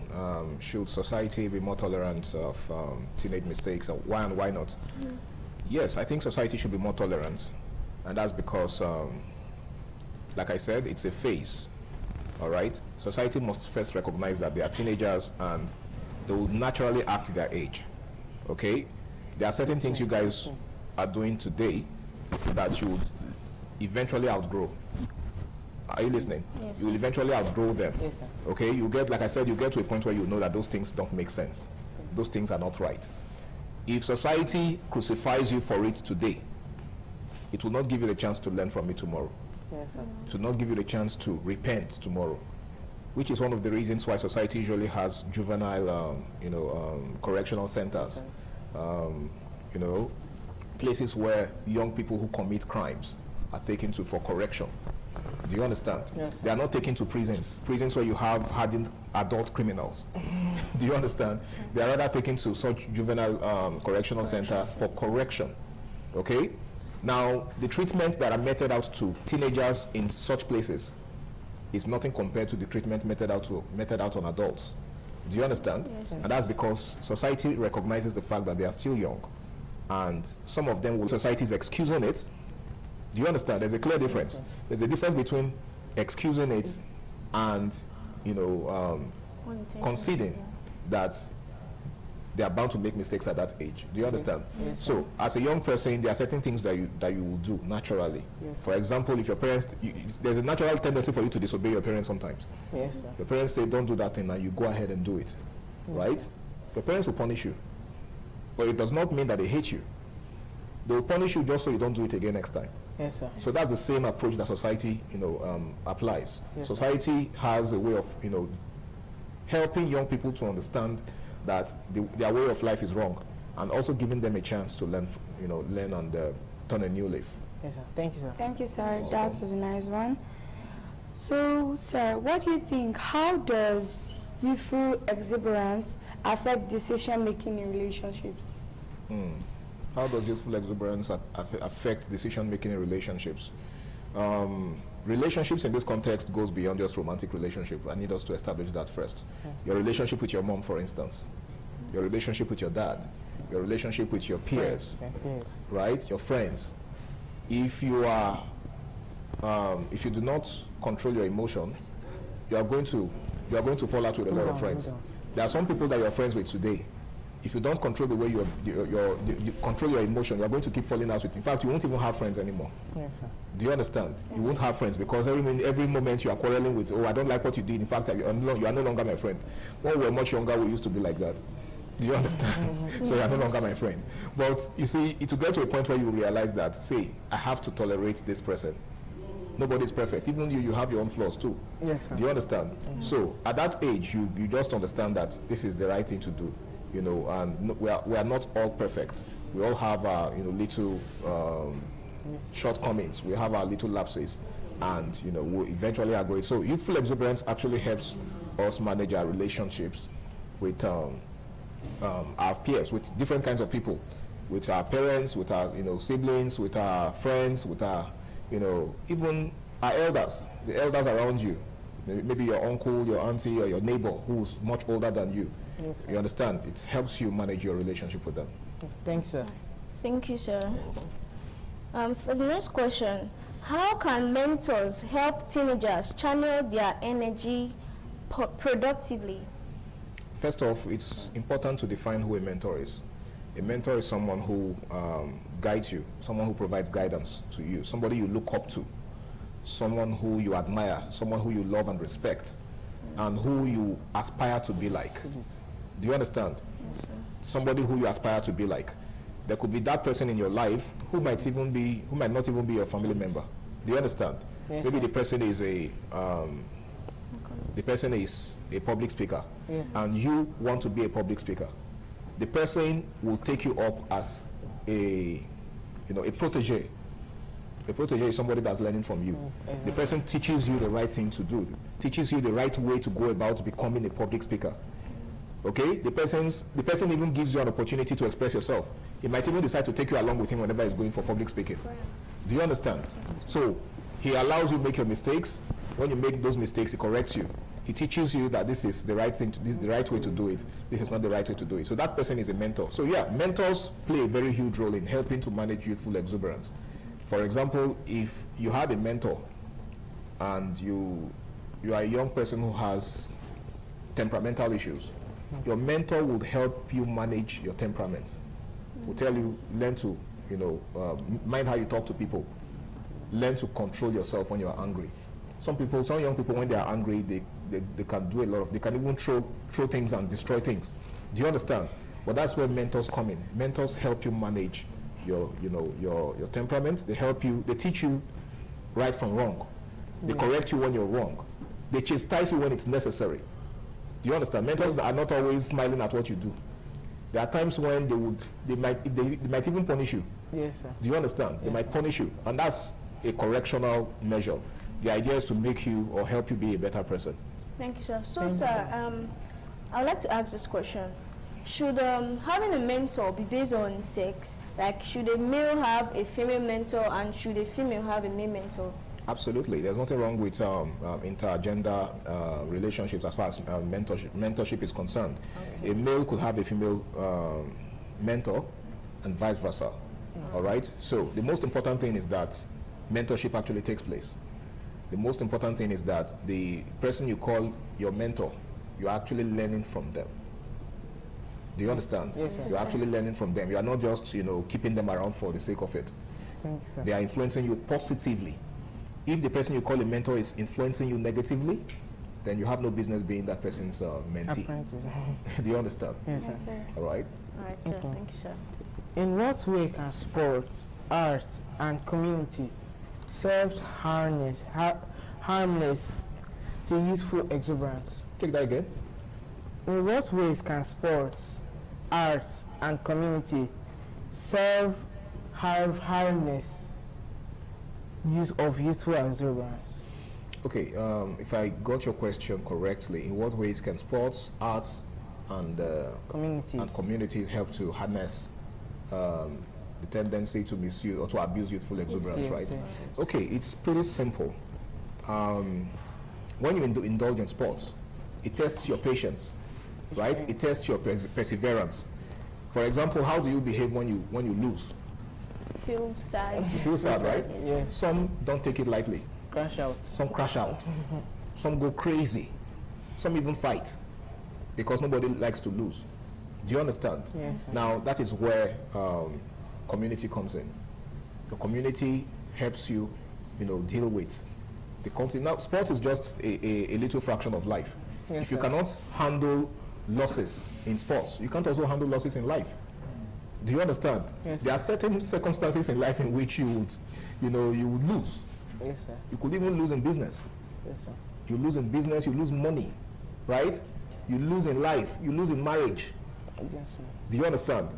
So what happens when you lose? How do you handle it?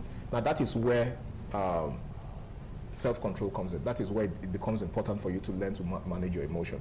A lot of people are committed suicide just because their business crashed. Yeah. Just because in fact, they hated themselves for losing, for failing in life. Yes, sir. That is the beginning of suicide. They begin to feel depressed, like, how did I fail? How did I fail? How did I lose this? Do you understand? Yes, sir. Now it begins from little, matters of this nature. Yeah. Sports. You indulge in sports, you lose, and then you start crashing out. The same thing applies to bigger issues in life. You understand? Yes. You experience one setback or the other, and then you begin to crash out.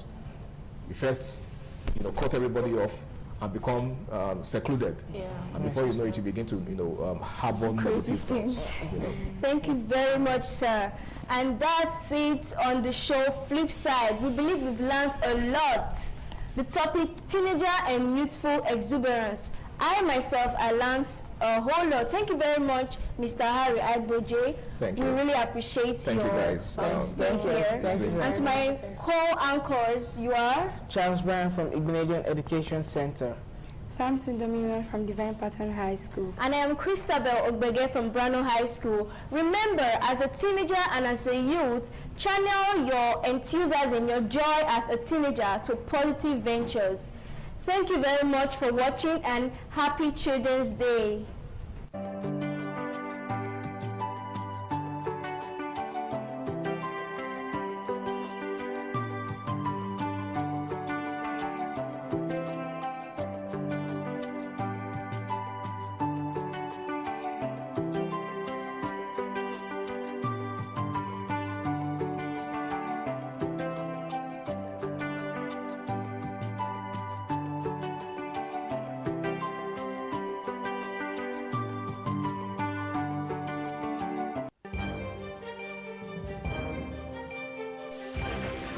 This is ITV.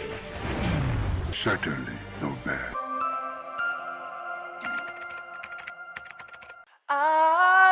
ITV.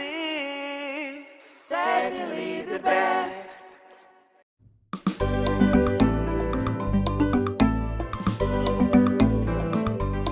Thank you very much for joining us on the program Healthy Living. What is the kidney? The kidney is an excretory organ in the body which is for metabolism. Tuberculosis affects many organs in the body, but the common ones it usually affects is the lungs. Epilepsy is a neurological problem.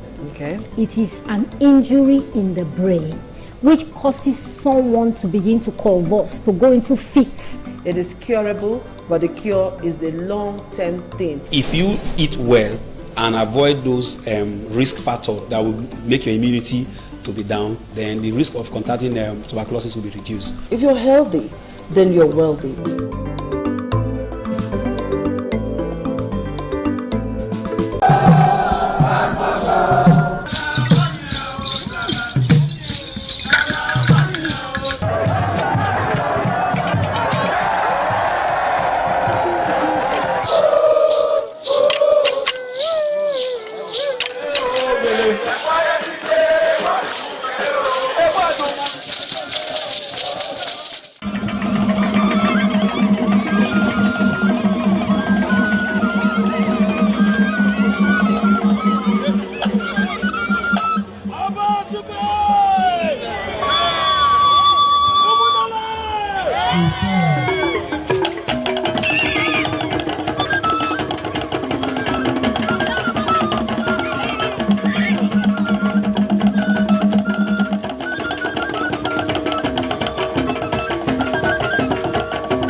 certainly the best.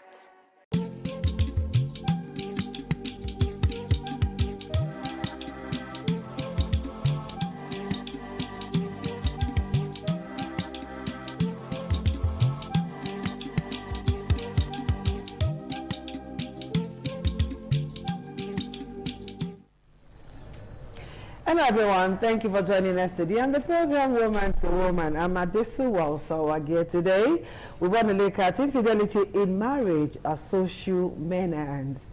You and I know that infidelity means when one spouse engages in a romantic or sexual relationship outside marriage, and it is becoming very, very alarming. And some have said the economic situation in the country is one of the reasons why women engage in, extramarital affairs, infidelity. And of course, so many children are turning out not to be the children of the supposed father or husband, as the case may be. And our focus today is why it is a social menace now. When you look at it from the social menace angle, the focus shifts from just the couple to the ripple effect it has on families. It's not just what it will create or the problem it will create for the couples. We're looking at the ripple effect, how it affects society at large, not just the children, everybody. All right, so we want to look at this critically this afternoon. Joining me here in the studio is Dorcas Onoge. She's a PR consultant and, of course, a team coach, and she doubles as a counselor too. Dorcas, you're the smile. I'm so happy to have you join us in the studio today. Thank you. Thank you. And we're expecting Favor Eniye, who is a medical practitioner and also a marriage counselor. We're waiting for her to join us via Zoom. Is Favor with us yet? Okay, we'll just wait for Favor to join us via Zoom today. So, let's look at infidelity, why it has now been labeled a social menace. Why do we see it as a social menace now? If fidelity, as it is the case is a situation whereby we're going to be focusing on the women. Yes, so whereby it's woman to woman. The day of men they come, we'll bring them. A woman decide to leave her marital and matrimonial home to consent to sexual activity outside of her marriage. And this is something that has actually affected the marriage, the husband, the children, the family members, and the society it's a long chain at large. Okay. Okay, so women have said that some women do, when caught in the act, will tell you, "Na devil." Some will say, "I was pushed." Others will say, "I was deceived." There's one thing or two things that usually makes them to like go into adultery or infidelity, as the case may be. None of them ever own up to say, okay, it's because I want to do it. That's why they're doing it, right? No woman will ever come up to own up. So what do you think is the most common underlying factor driving infidelity amongst women? What do you see as the most common underlying factor that drives infidelity? We cannot really pinpoint anything as the common factors. Not even economic situation. If you say it's an economic situation, you've also seen women that their husband have provided for them everything, yet you still catch them in this infidelity thing. Maybe with somebody lower than their husband, with their cook, so it's their not. I think and all of that. It's something that is an inbuilt thing. It's an inbuilt thing that money could not replace. That all the provisions of life that they need cannot replace. So they want to go and get that satisfaction aside. It's an thing that nothing else can replace it except they carry out that act that will bring disgrace to them, their family, their husband, and everybody around them. Is it as a result of lack of self-control or what? Because You just said nothing. So, but why would a woman want to? And then when it is only when she's caught that she will now say is let's take a look at it critically. If you say it's an economic crisis, we have seen people that their husband has provided for everything. Rich men are best they can. They will tell you money is not the problem. Sometimes the women are the ones sponsoring this infidelity of a thing. So it's not a question of money. Then you will not tell me somebody because there's no money. If the person does not have that intention in her mind, she wouldn't want to see that as an option to cover up for any lapses they have in their family. Okay. All right, Favor has joined us now. Favor, what's up? Good afternoon. Welcome to Woman to Woman. Good afternoon, how's everything? I'm fine, I'm good. Good afternoon. Hello, Favor. Hello, I'm here with you. Good afternoon. Thank you so much. Thank you for joining us on the show. So I just asked Dorcas a question that what is the most common underlying factor that triggers infidelity in our gender? What do you think is the reason? What is the most common factor that triggers infidelity amongst our gender? Sincerely, my dear sister, just like Dorcas said, I don't think there is any particular factor that sponsors infidelity in women. The factors are multifaceted. It can be due to lack of self-esteem. It can be due to financial issues. It can be due to a lot of things. And then some can just do it out of ignorance. Yeah. So people can go into some of out of ignorance. They'll just carelessly walk into relationships that they were not prepared for.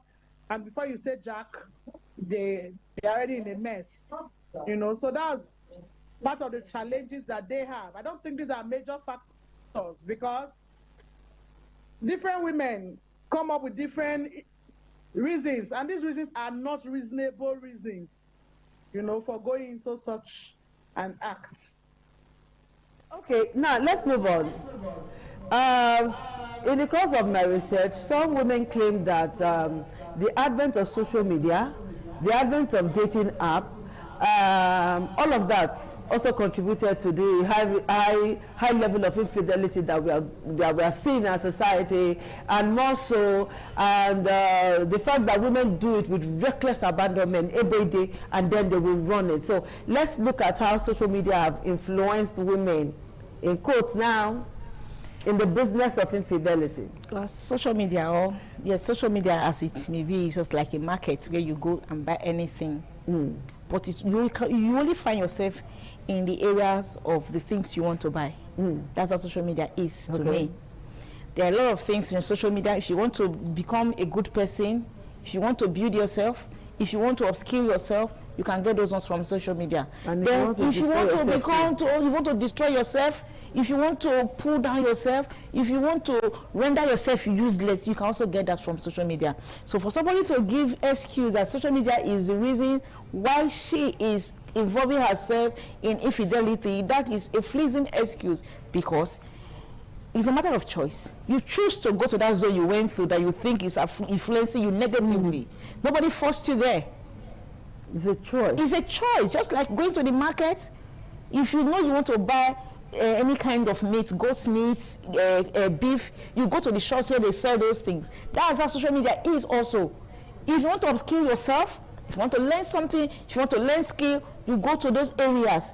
Just like I earlier said, if you want to also destroy yourself, you go to those areas. So, I think social media as the main reason, or advent of social media is the reason what they're doing. It's something they have already in them. So they all look for avenue to enter there and exploit. So after exploiting it, they've decided to carry out the acts, and they are caught in it. They are using that as an excuse. All right, Favor, let me ask you this question. Is it true, you're a medical practitioner, you are a certified nurse, midwife, and all of that, and even a lecturer? Talk to me. Is it true that women who are not circumcised tend to be more active when it comes to sexual activities, and thereby involving in infidelity? Perhaps their husbands are not harder enough, you know what I mean? Yeah. So is it true? Circumcision, what has it got to do with it? It's not true at all. Not being circumcised as a woman is supposed to help our women sexually, rather than, that's just a myth. You know, it's one of those myths that people believe that a woman that is not circumcised is likely to become promiscuous and all of that. That's not true.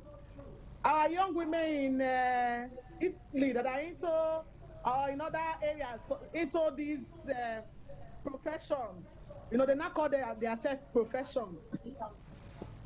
Are they not circumcised? Go do a research. Discover that 99% of those persons were all circumcised. So please, it's not true that lack of circumcision will make a woman promiscuous. Rather, not circumcising the woman will help her to be sexually satisfied with her partner.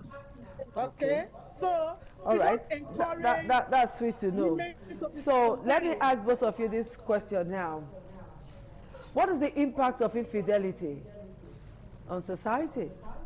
The family, the children, everybody. What's the impact of infidelity? Let me start with Dorcas, then I'll feel the pulse of Favor.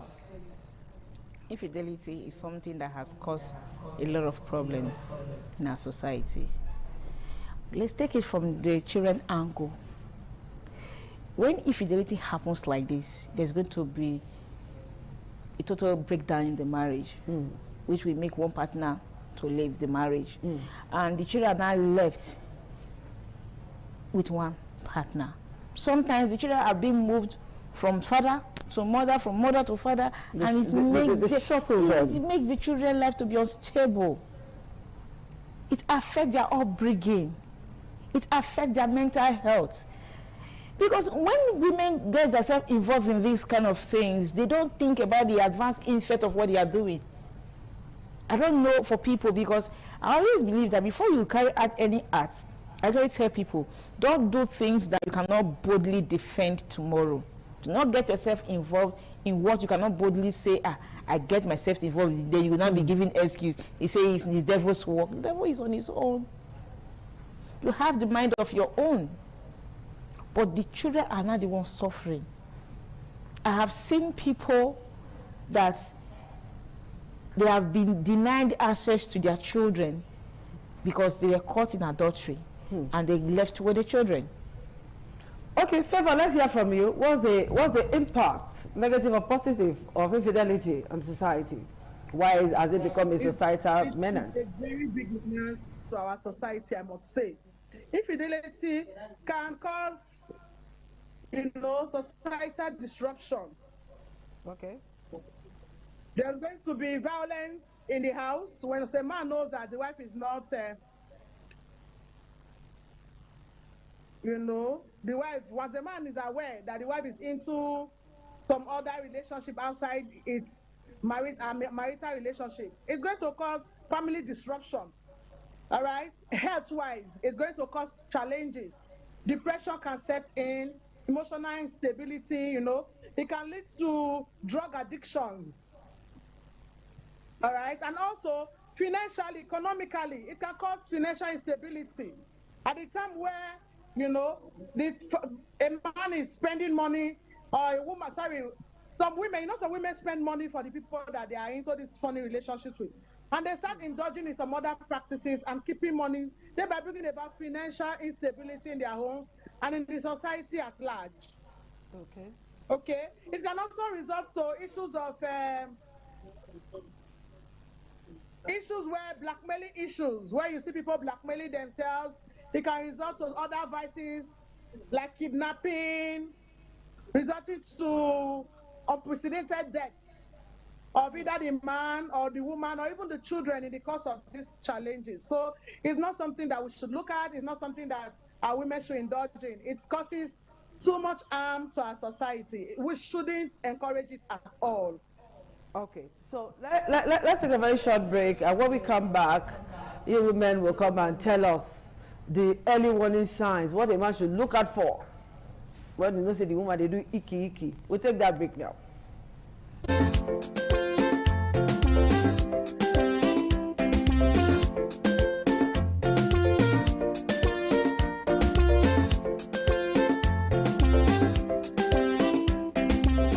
Thank you so much for joining us again on the program Woman to Woman. I'm here in the studio with Doris, while Eneyefavour is with us via online. She's with us online.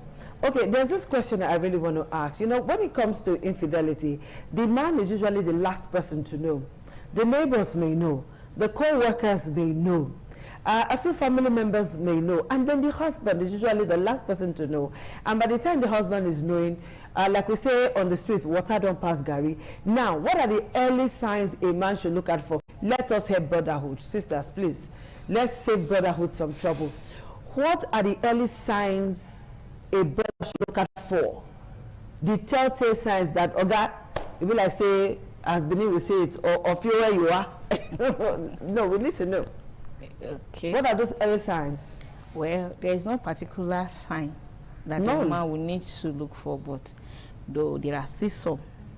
So you cannot be pointed to say this is one of the signs, but let's say there are some of the signs that they will look out for. Because if you say there are signs the man should look out for, we've seen cases whereby the first child belongs to the man, second, third is not the man's child, and the fourth belongs to the man. So in between, she has played the game and perfected it very well. So, but there are other things that is a women put up that will give their husband hints that something is going wrong somewhere. Things like when the woman comes back, normal bedroom duties, the woman suddenly become too tired to perform. But you know, woman can naturally be tired. Though. Yes. Woman feel tired. If it's that one, woman can tire. Of course. But when the excuse is becoming unbecoming, 1 month, 2 months, 3 months, 4 months, 5 months, you should know that something is wrong somewhere, because I've seen somebody that has said that over like a year or so, the wife does not allow him to touch her. At the end of the day, they caught her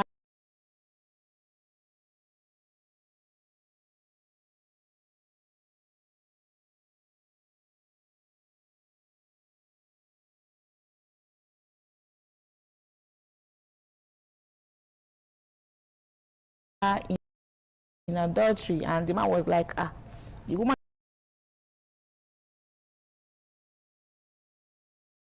that does not even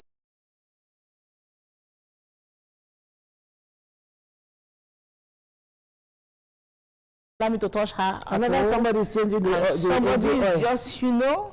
So that's why I say sometimes that one is one of the signs. Okay. You know. So you say that the man suddenly become irritative to the woman. The woman suddenly, every excuse, look at the way you are dressing, I don't like the way you are dressing, any little thing the man does become irritative to her. Okay. Then you should know that somebody is giving her attention elsewhere. So she's just looking for a way to push you aside, a way to ensure that you get angry at her and leave her alone, so that she can continue with whatever thing that she's doing. So there are a lot of things that okay, let me ask Favor now. Favor, what do you think can be done to prevent all of this we're talking about? What do you think we can do to prevent infidelity? You are a woman of God, you are a church woman and all of that, and a medical person and a marriage counselor. I beg, when they come to you as a marriage counselor to say, CEO, what advice do you give to like curb infidelity, and can it be curbed? Can it be curbed? God has just said that it's an inbuilt thing. It's like a follow-come for the woman. So can it be curbed? What preventive measures are you going to prefer? It can be curbed. You know, as a woman, don't keep secrets from your spouse. Good communication line between spouses can help in a lot of ways to curb infidelity in marriages. Some women innocently will walk into a trap. Maybe in the office environment, there's a male counterpart that's just all over her. If she keeps giving updates of, oh, my colleague in the office today did this, my colleague in the office today did that, the husband will be able, as a man, will be able to read in between the line quickly and then tell her what to do to, you know, prevent passing or breaking the borderline. Are you Sometimes sure the husband our can women take the need truth? to learn where to draw the line. Some people don't know how to draw the line with opposite sex, especially when they are married. That's another big problem that our women have. Outside, whether inside the church, inside the mosque, you know, this infidelity thing is everywhere, in the offices, in our environment. The biggest challenge that our women have is they don't know when to draw the line. When they have good communication lines with their spouses, they are able to draw the line and then wave away some of these things. Then men, try and be there for your spouses. Be emotionally there for your spouses. It's not enough to just drop money and move away. No. What does your wife think? What is your spouse thinking? What does she feel? How does she see things? You know, if you respect your spouse as a man and you give her a place, she's dignified in your home, it will be really very difficult for another man to come into your home or come into our life when you are still alive and you are not dead. So please and please, it's something that we can actually curb in the society. And for a woman, if you discover that you are beginning to have emotional detachment from your husband, you not prefer the company of another male person, there's a problem. That's already a danger sign. Don't give it, as you continue to fuel it. Before you say Jack, that woman has fallen. So these are danger signs that the woman should watch out for. If everything you think about is now one Mr. Somebody somewhere, in place of your husband, there's a problem, start watching it. Open up to your spouse, talk about some of these things. And, you know, in a short way, then seek counsel. Seek counsel. If you cannot open up to your spouse, there's somebody that you can trust, you know, that you can relate with. And that will counsel you and help you out of that particular predicament. Then stay away. Stay away from anybody that, you know, triggers your emotion. All right, Favor, thank you so much. Thank you, Favor. So from what both ladies have said, woman, the ball is in your court. Husband, give your wife money. Pay your wife compliments. Validate your wife. Make your wife the center of your world and all of that. But not be so not talk. Yes. Make your wife your everything. And woman, learn to confide in your husband. When you see that man, a beautiful woman, men must hit on you. But what if he's the woman? Men must hit on you. Know how to draw the borderline. And time is not our friend. If not, we would have talked about women hitting on the men. Women looking for the men that are not looking for them. All right. But the bottom line is this: infidelity destroys a whole lot. Your children, your family, your neighbors, everybody around you. You make society so unbearable for the rest of us. So please, come on hand for waiting no good. Thank you so much, Dorcas, for finding time to be with us. And in your favor, I'm super proud of you. Thank you. We'll see you guys again next week. Bye-bye. All right. Thank you, everyone.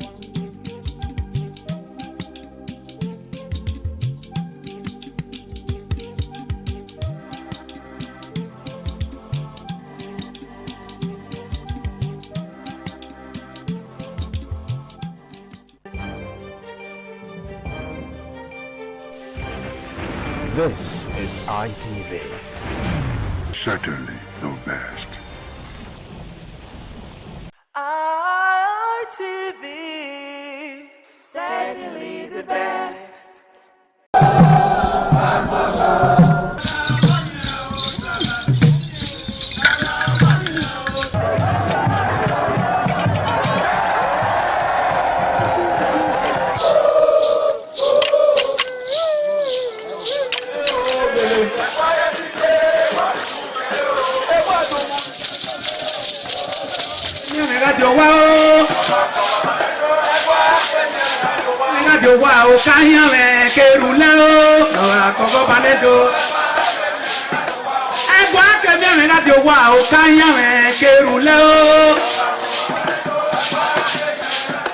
Omonomba Nedo Ukwakwalopolo Ewai II, Oba of Benin, performing during the 2025 Ododua Festival.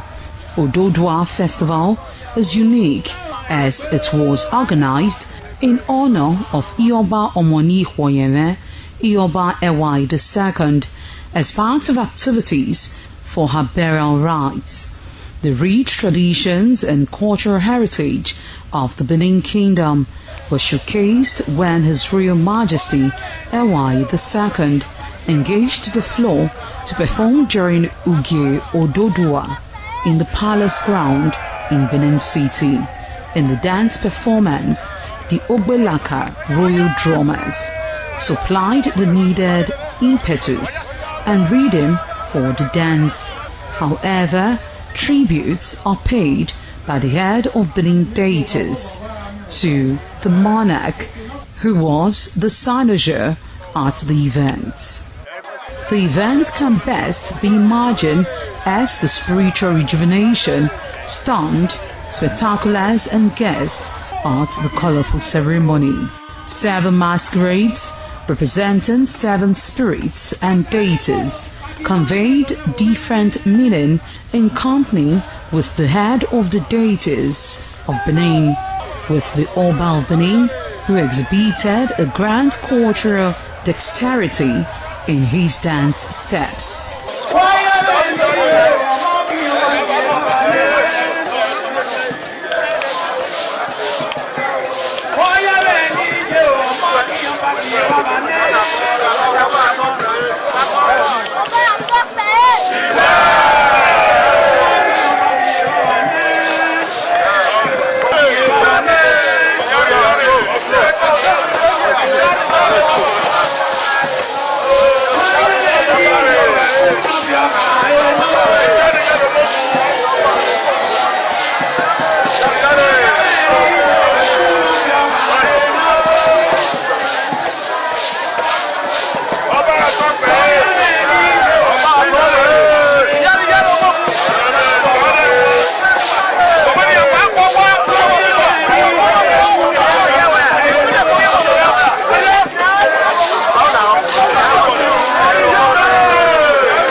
The threat of global warming is real. You have seen the destruction of lives and property as a result of incessant flooding. Make the environment a conducive place for all to live in. Stop polluting the environment. Protect the environment today. This message is brought to you courtesy Independent Television and Radio. ITV, certainly the best.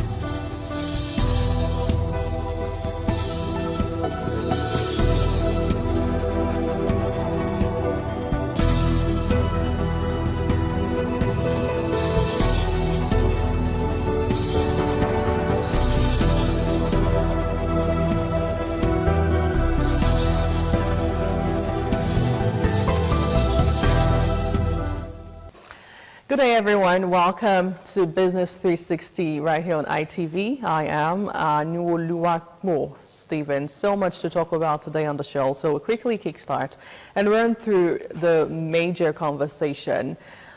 Marketers fear scarcity as cooking gas hits 1,500 naira per kg. Oil prices may plunge as Iran-US peace talks. Federal government cuts African export costs with a new Rwanda air cargo deal.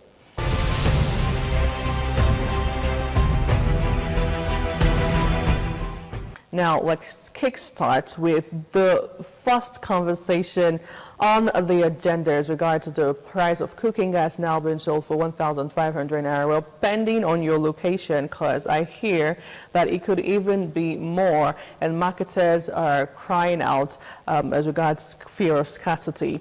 So it says that the Nigerian Association of Liquefied Petroleum Gas Marketers has raised the alarm over the erratic supply and rising cost of liquefied petroleum gas, otherwise known as cooking gas, warning that the situation could trigger scarcity and worsening hardship for millions of Nigerians. The association said cooking gas is now selling for over 1,500 naira per kilogram, while marketers currently pay between 25.2 million naira and 26.2 million naira for 20 metric tons of the product. As I said earlier, depending on your location. So the product is sold at between 1,600 naira and 2,000 naira by many other dealers. Now, according to further research on this, it actually confirmed that essential commodity jumped from less than 1,000 naira per kg recently to 1,500 naira or more, depending on the location. In a statement jointly signed by the national president of NALPGAM, Edu Iyanga, and the executive secretary, Mr. Bassi Hassan, the association described the development as sad and rather very pathetic. In fact, there are a lot of words to actually characterize this right now. And they also went ahead to say that the development had brought untold hardship to millions of Nigerian households, small businesses, food vendors, and low-income families who rely on the liquefied petroleum gas to for their livelihood and also their daily cooking. So according to the association, the situation is seriously eroding the substantial progress made by the government on the usage of clean energy in the country.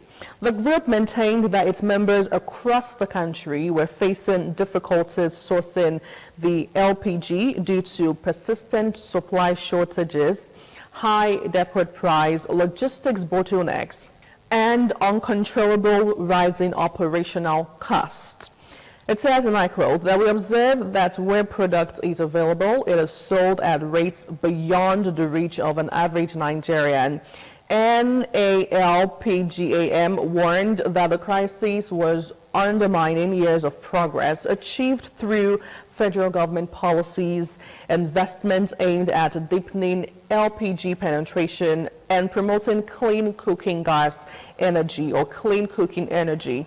It says, and I quote, that while millions of Nigerians have embraced cooking gas as a result of the national clean energy transition agenda, it is sad to state that those gains are at risk as households are now struggling to refill cylinders. Small businesses are folding under rising energy costs, while many families are reverting to firewood and charcoal, despite the serious implications for public health, environmental degradation, and deforestation, according to the association. It also went ahead to say that failure to urgently address the crisis could lead to accelerated food inflation.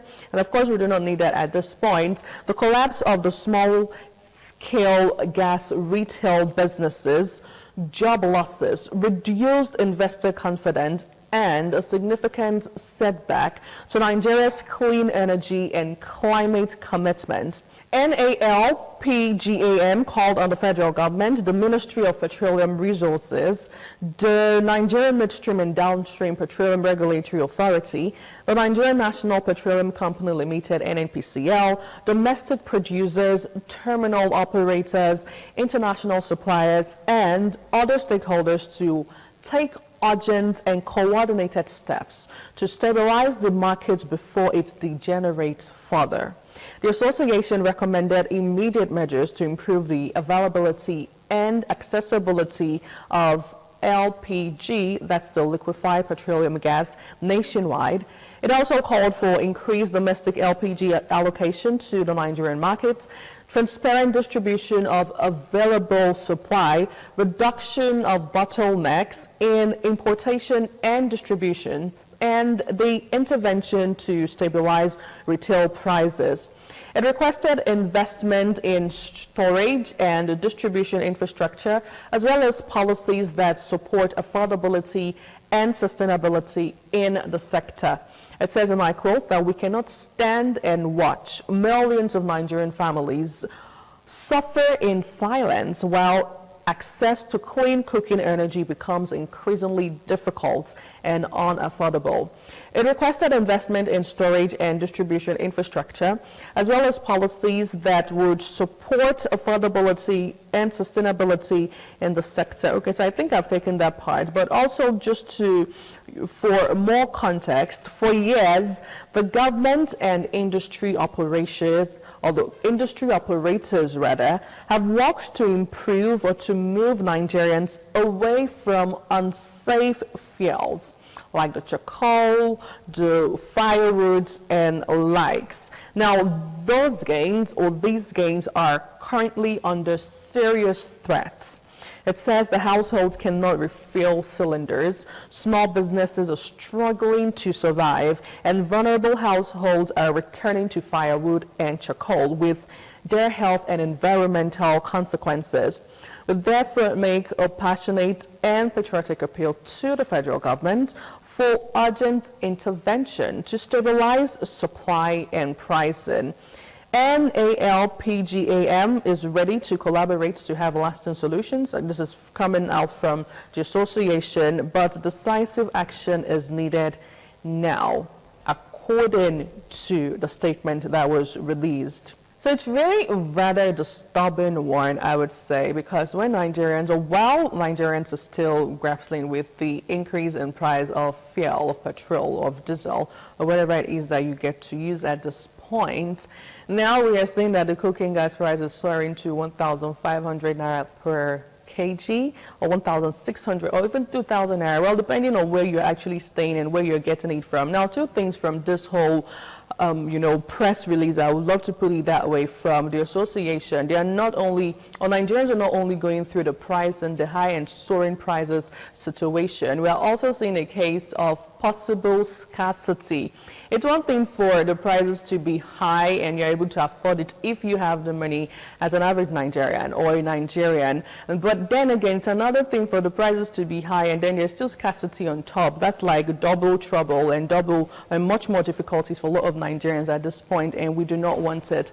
The situation as regards why it's even increasing was not really made mention. But then again, the federal government or relevant authorities will just fall back to the Israel-Iran-US war that we're currently seeing, and it says a lot, really. I honestly feel and wish the federal government should jump into this, because it's not nice, it's not a good thing that we're now seeing some families settle for charcoal, for firewood. Of course, you know the health consequences attached to all of that. But fingers crossed, improvement and, you know, a more accessible and cheaper cooking gas we hope for, because we're currently operating in the Renewed Hope agenda.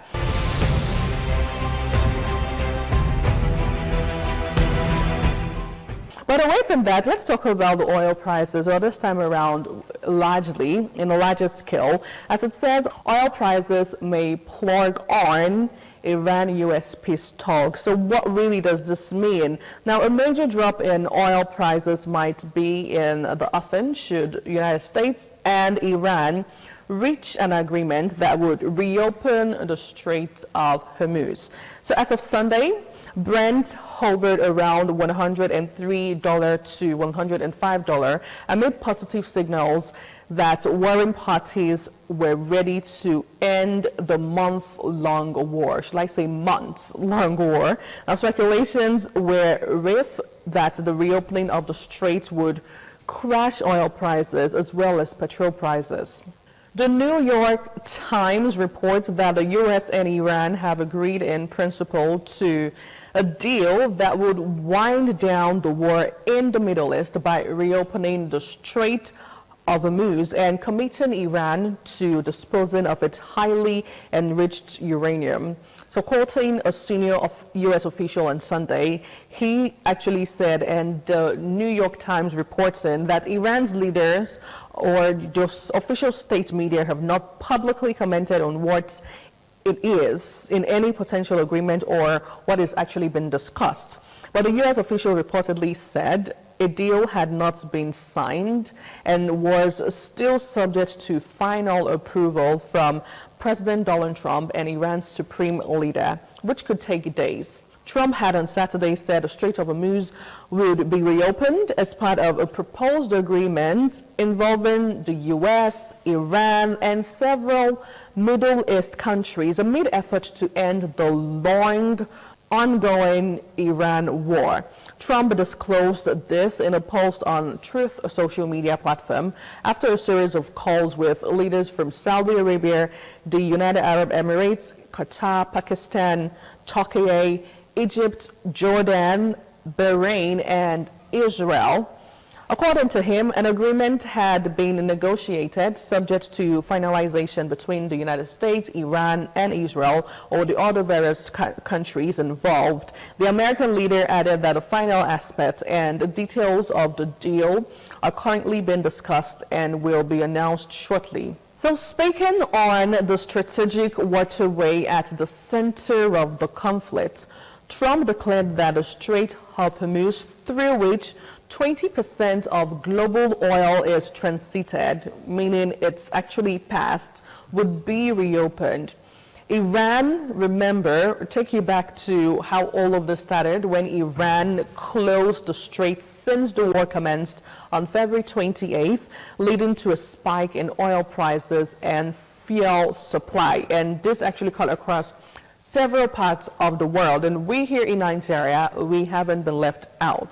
So in a post on Truth Social on Sunday, Trump said talks with Iran are proceeding in an orderly and constructive manner, adding that he has told his representative not to rush into the deal because time is on their side. Well, whatever that means, I'm sure a lot of Nigerians are really not interested. All we want to see at this point is that the war, the Middle East crisis, comes to an end. The U.S. president said the blockade on Iranian ports will remain in full force until the agreement is reached. Now, Trump also went ahead to say that Iran cannot develop a nuclear weapon or bomb under any circumstances. He said that the U.S. relationship with Iran is becoming much more professional and productive, and thanked Middle Eastern countries for their support and cooperation. The closure and the military tension around the Strait of Hormuz triggered major disruptions globally, major disruptions in global oil supply chains, and heightened fear of a broader Middle East conflict. Now, in Nigeria, petrol prices rose from 830 naira to over 1,350 naira, as the case may be, pending on your location. So a drop in global crude prices means cheaper fuel. So frankly, it's a case of light at the end of the tunnel, because how many months now the Middle East crisis has been on, and we have had a ripple upon ripple effect in our economy, the petroleum sector, and also we're seeing what is going on now with the cooking gas prices soaring higher than expected. So fingers crossed, this actual cherry news. Let's see that they reach an agreement, the Strait of Hormuz is open, we have a free flow, and everybody smiles to their houses or wherever it is that you are going to. And also businesses would also feel their beautiful, amazing impact, because once that is done, it means you get cheaper petrol, cheaper fuel prices. Well, away from that, if you're just joining us, welcome. You're on to Business 360 right here on ITV. We'll quickly take a short break, and when we return, we'll move over to the final laps of the conversation. Please stay with us.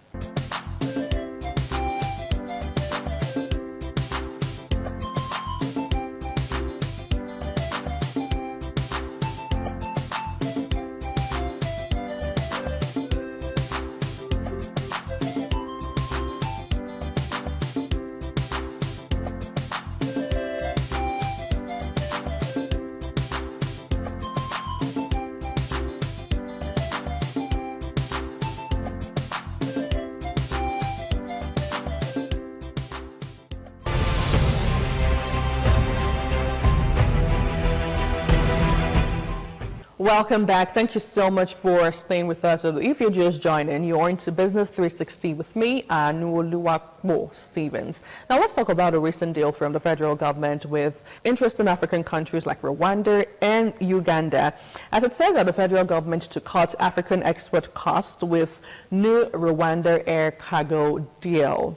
The intel of this, let's dive into it. So the federal government has expanded Nigeria's African Continental Free Trade Area export corridor through a new partnership with Rwanda Air, aimed at lowering cargo costs and opening fresh export routes into East and Southern Africa. The development comes 1 year after Nigeria's launched the Nigeria's East and Southern Africa Air Cargo Corridor with Uganda Airlines as part of effort to deepen intra-African trade under the AfCFTA framework. So in a statement issued on Sunday to commemorate Africa Day, the Federal Ministry of Industry, Trade and Investment said the new agreement with Rwanda Air would extend the corridor to Kigali in Rwanda, and also Zimbabwe and Zambia. So while also providing Nigerian exporters with an additional carrier option on the Nairobi and Johannesburg route. So the ministry said the move was designed to tackle the biggest barriers facing Nigerian exporters on the continent: higher logistics and cargo transportation costs. The statement issued by the minister's office read, as Nigeria celebrates Africa Day 2026, the Federal Ministry of Industry, Trade and Investment is pleased to announce a major expansion of Nigeria's implementation of the African Continental Free Trade Area, AfCFTA, through a new strategic partnership with Rwanda Air for the Nigeria East and Southern Africa Air Cargo Corridor. So before the establishment of the corridor, exporters reportedly paid between $3 and $10 per kilogram to move goods into East and Southern African markets and making Nigerian products less competitive. However, under the new arrangement, cargo rates on Rwanda air routes will now cost below $2 per kilogram across all 5 destinations. It also went on to say that on Africa Day 2025, the Federal Ministry of Industry, Trade and Investment launched the Nigeria's East and Southern Africa Air Cargo Corridor through a partnership with Uganda Airlines. It also did highlight the partnership. Well, went ahead to say that the partnership provides Nigerian exporters with tied and rebated rates of up to 70% below those of other commercial carriers for goods exported to Uganda, Nairobi, Kenya, and Johannesburg agencies and private sector institutions involved in the project. And let's list out a couple of. They actually include the Nigeria Customs Service, the Nigerian Export Promotion Council, the Federal Airport Authority of Nigeria, the Nigerian Shippers Council, and the Nigeria Association of Chambers of Commerce, Industry, Mines, and Agriculture. So according to the ministry, negotiations leading to the partnership were coordinated by Oduwole alongside technical advisors from the United Nations Development Program, Regional Bureau for Africa, and the Nigeria AFC-FTA Coordination Office. So the government added that the agreement also emerged as one of the early outcomes of bilateral discussions between President Bola Tinubu and Paul Kagame during the 13th Africa CEO Forum held in Kigali on May 13, 2026. So, interestingly, for a lot of Nigerians who would always ask, what are the benefits of all of the travels that we get to see, aside the international diplomatic ties that we get to see? Now, this is one major beautiful outcome from the trips, the numerous trips of our President Bola Ahmed Tinubu. Anyway, that's how we get to end the conversation here today on Business 360. Thank you so much for being part of the show. I am Anuoluwapo Stevens.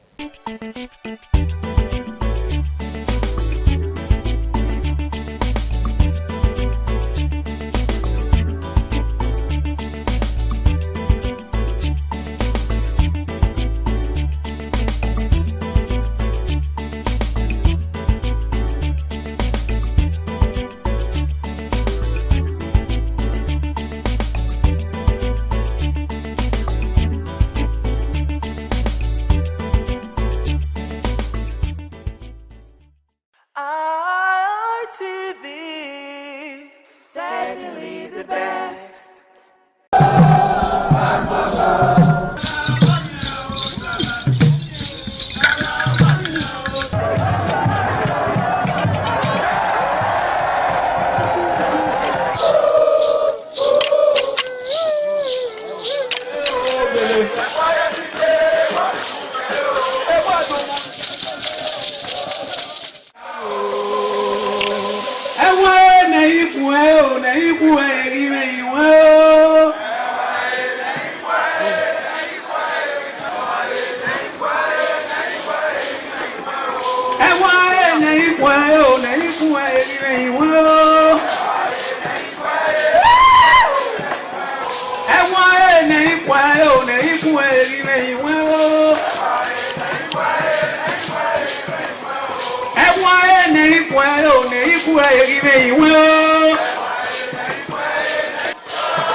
Hey, Matae, wake up,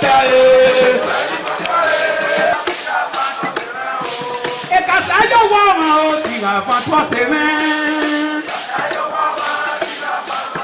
Oh, akimanza done woma. Kasayebo, akimanza done woma. Oh, arunyu. Aroro, arunyu.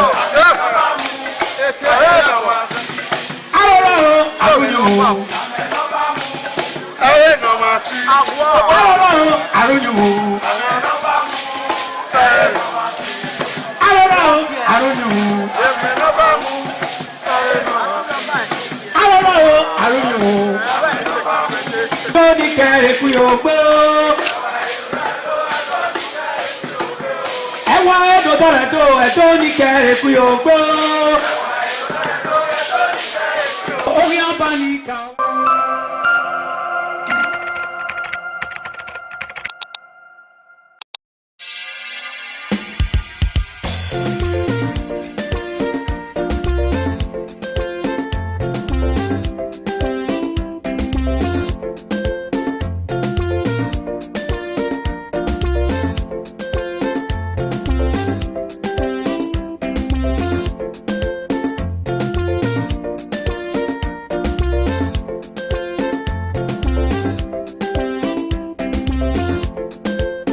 ITV, certainly the best.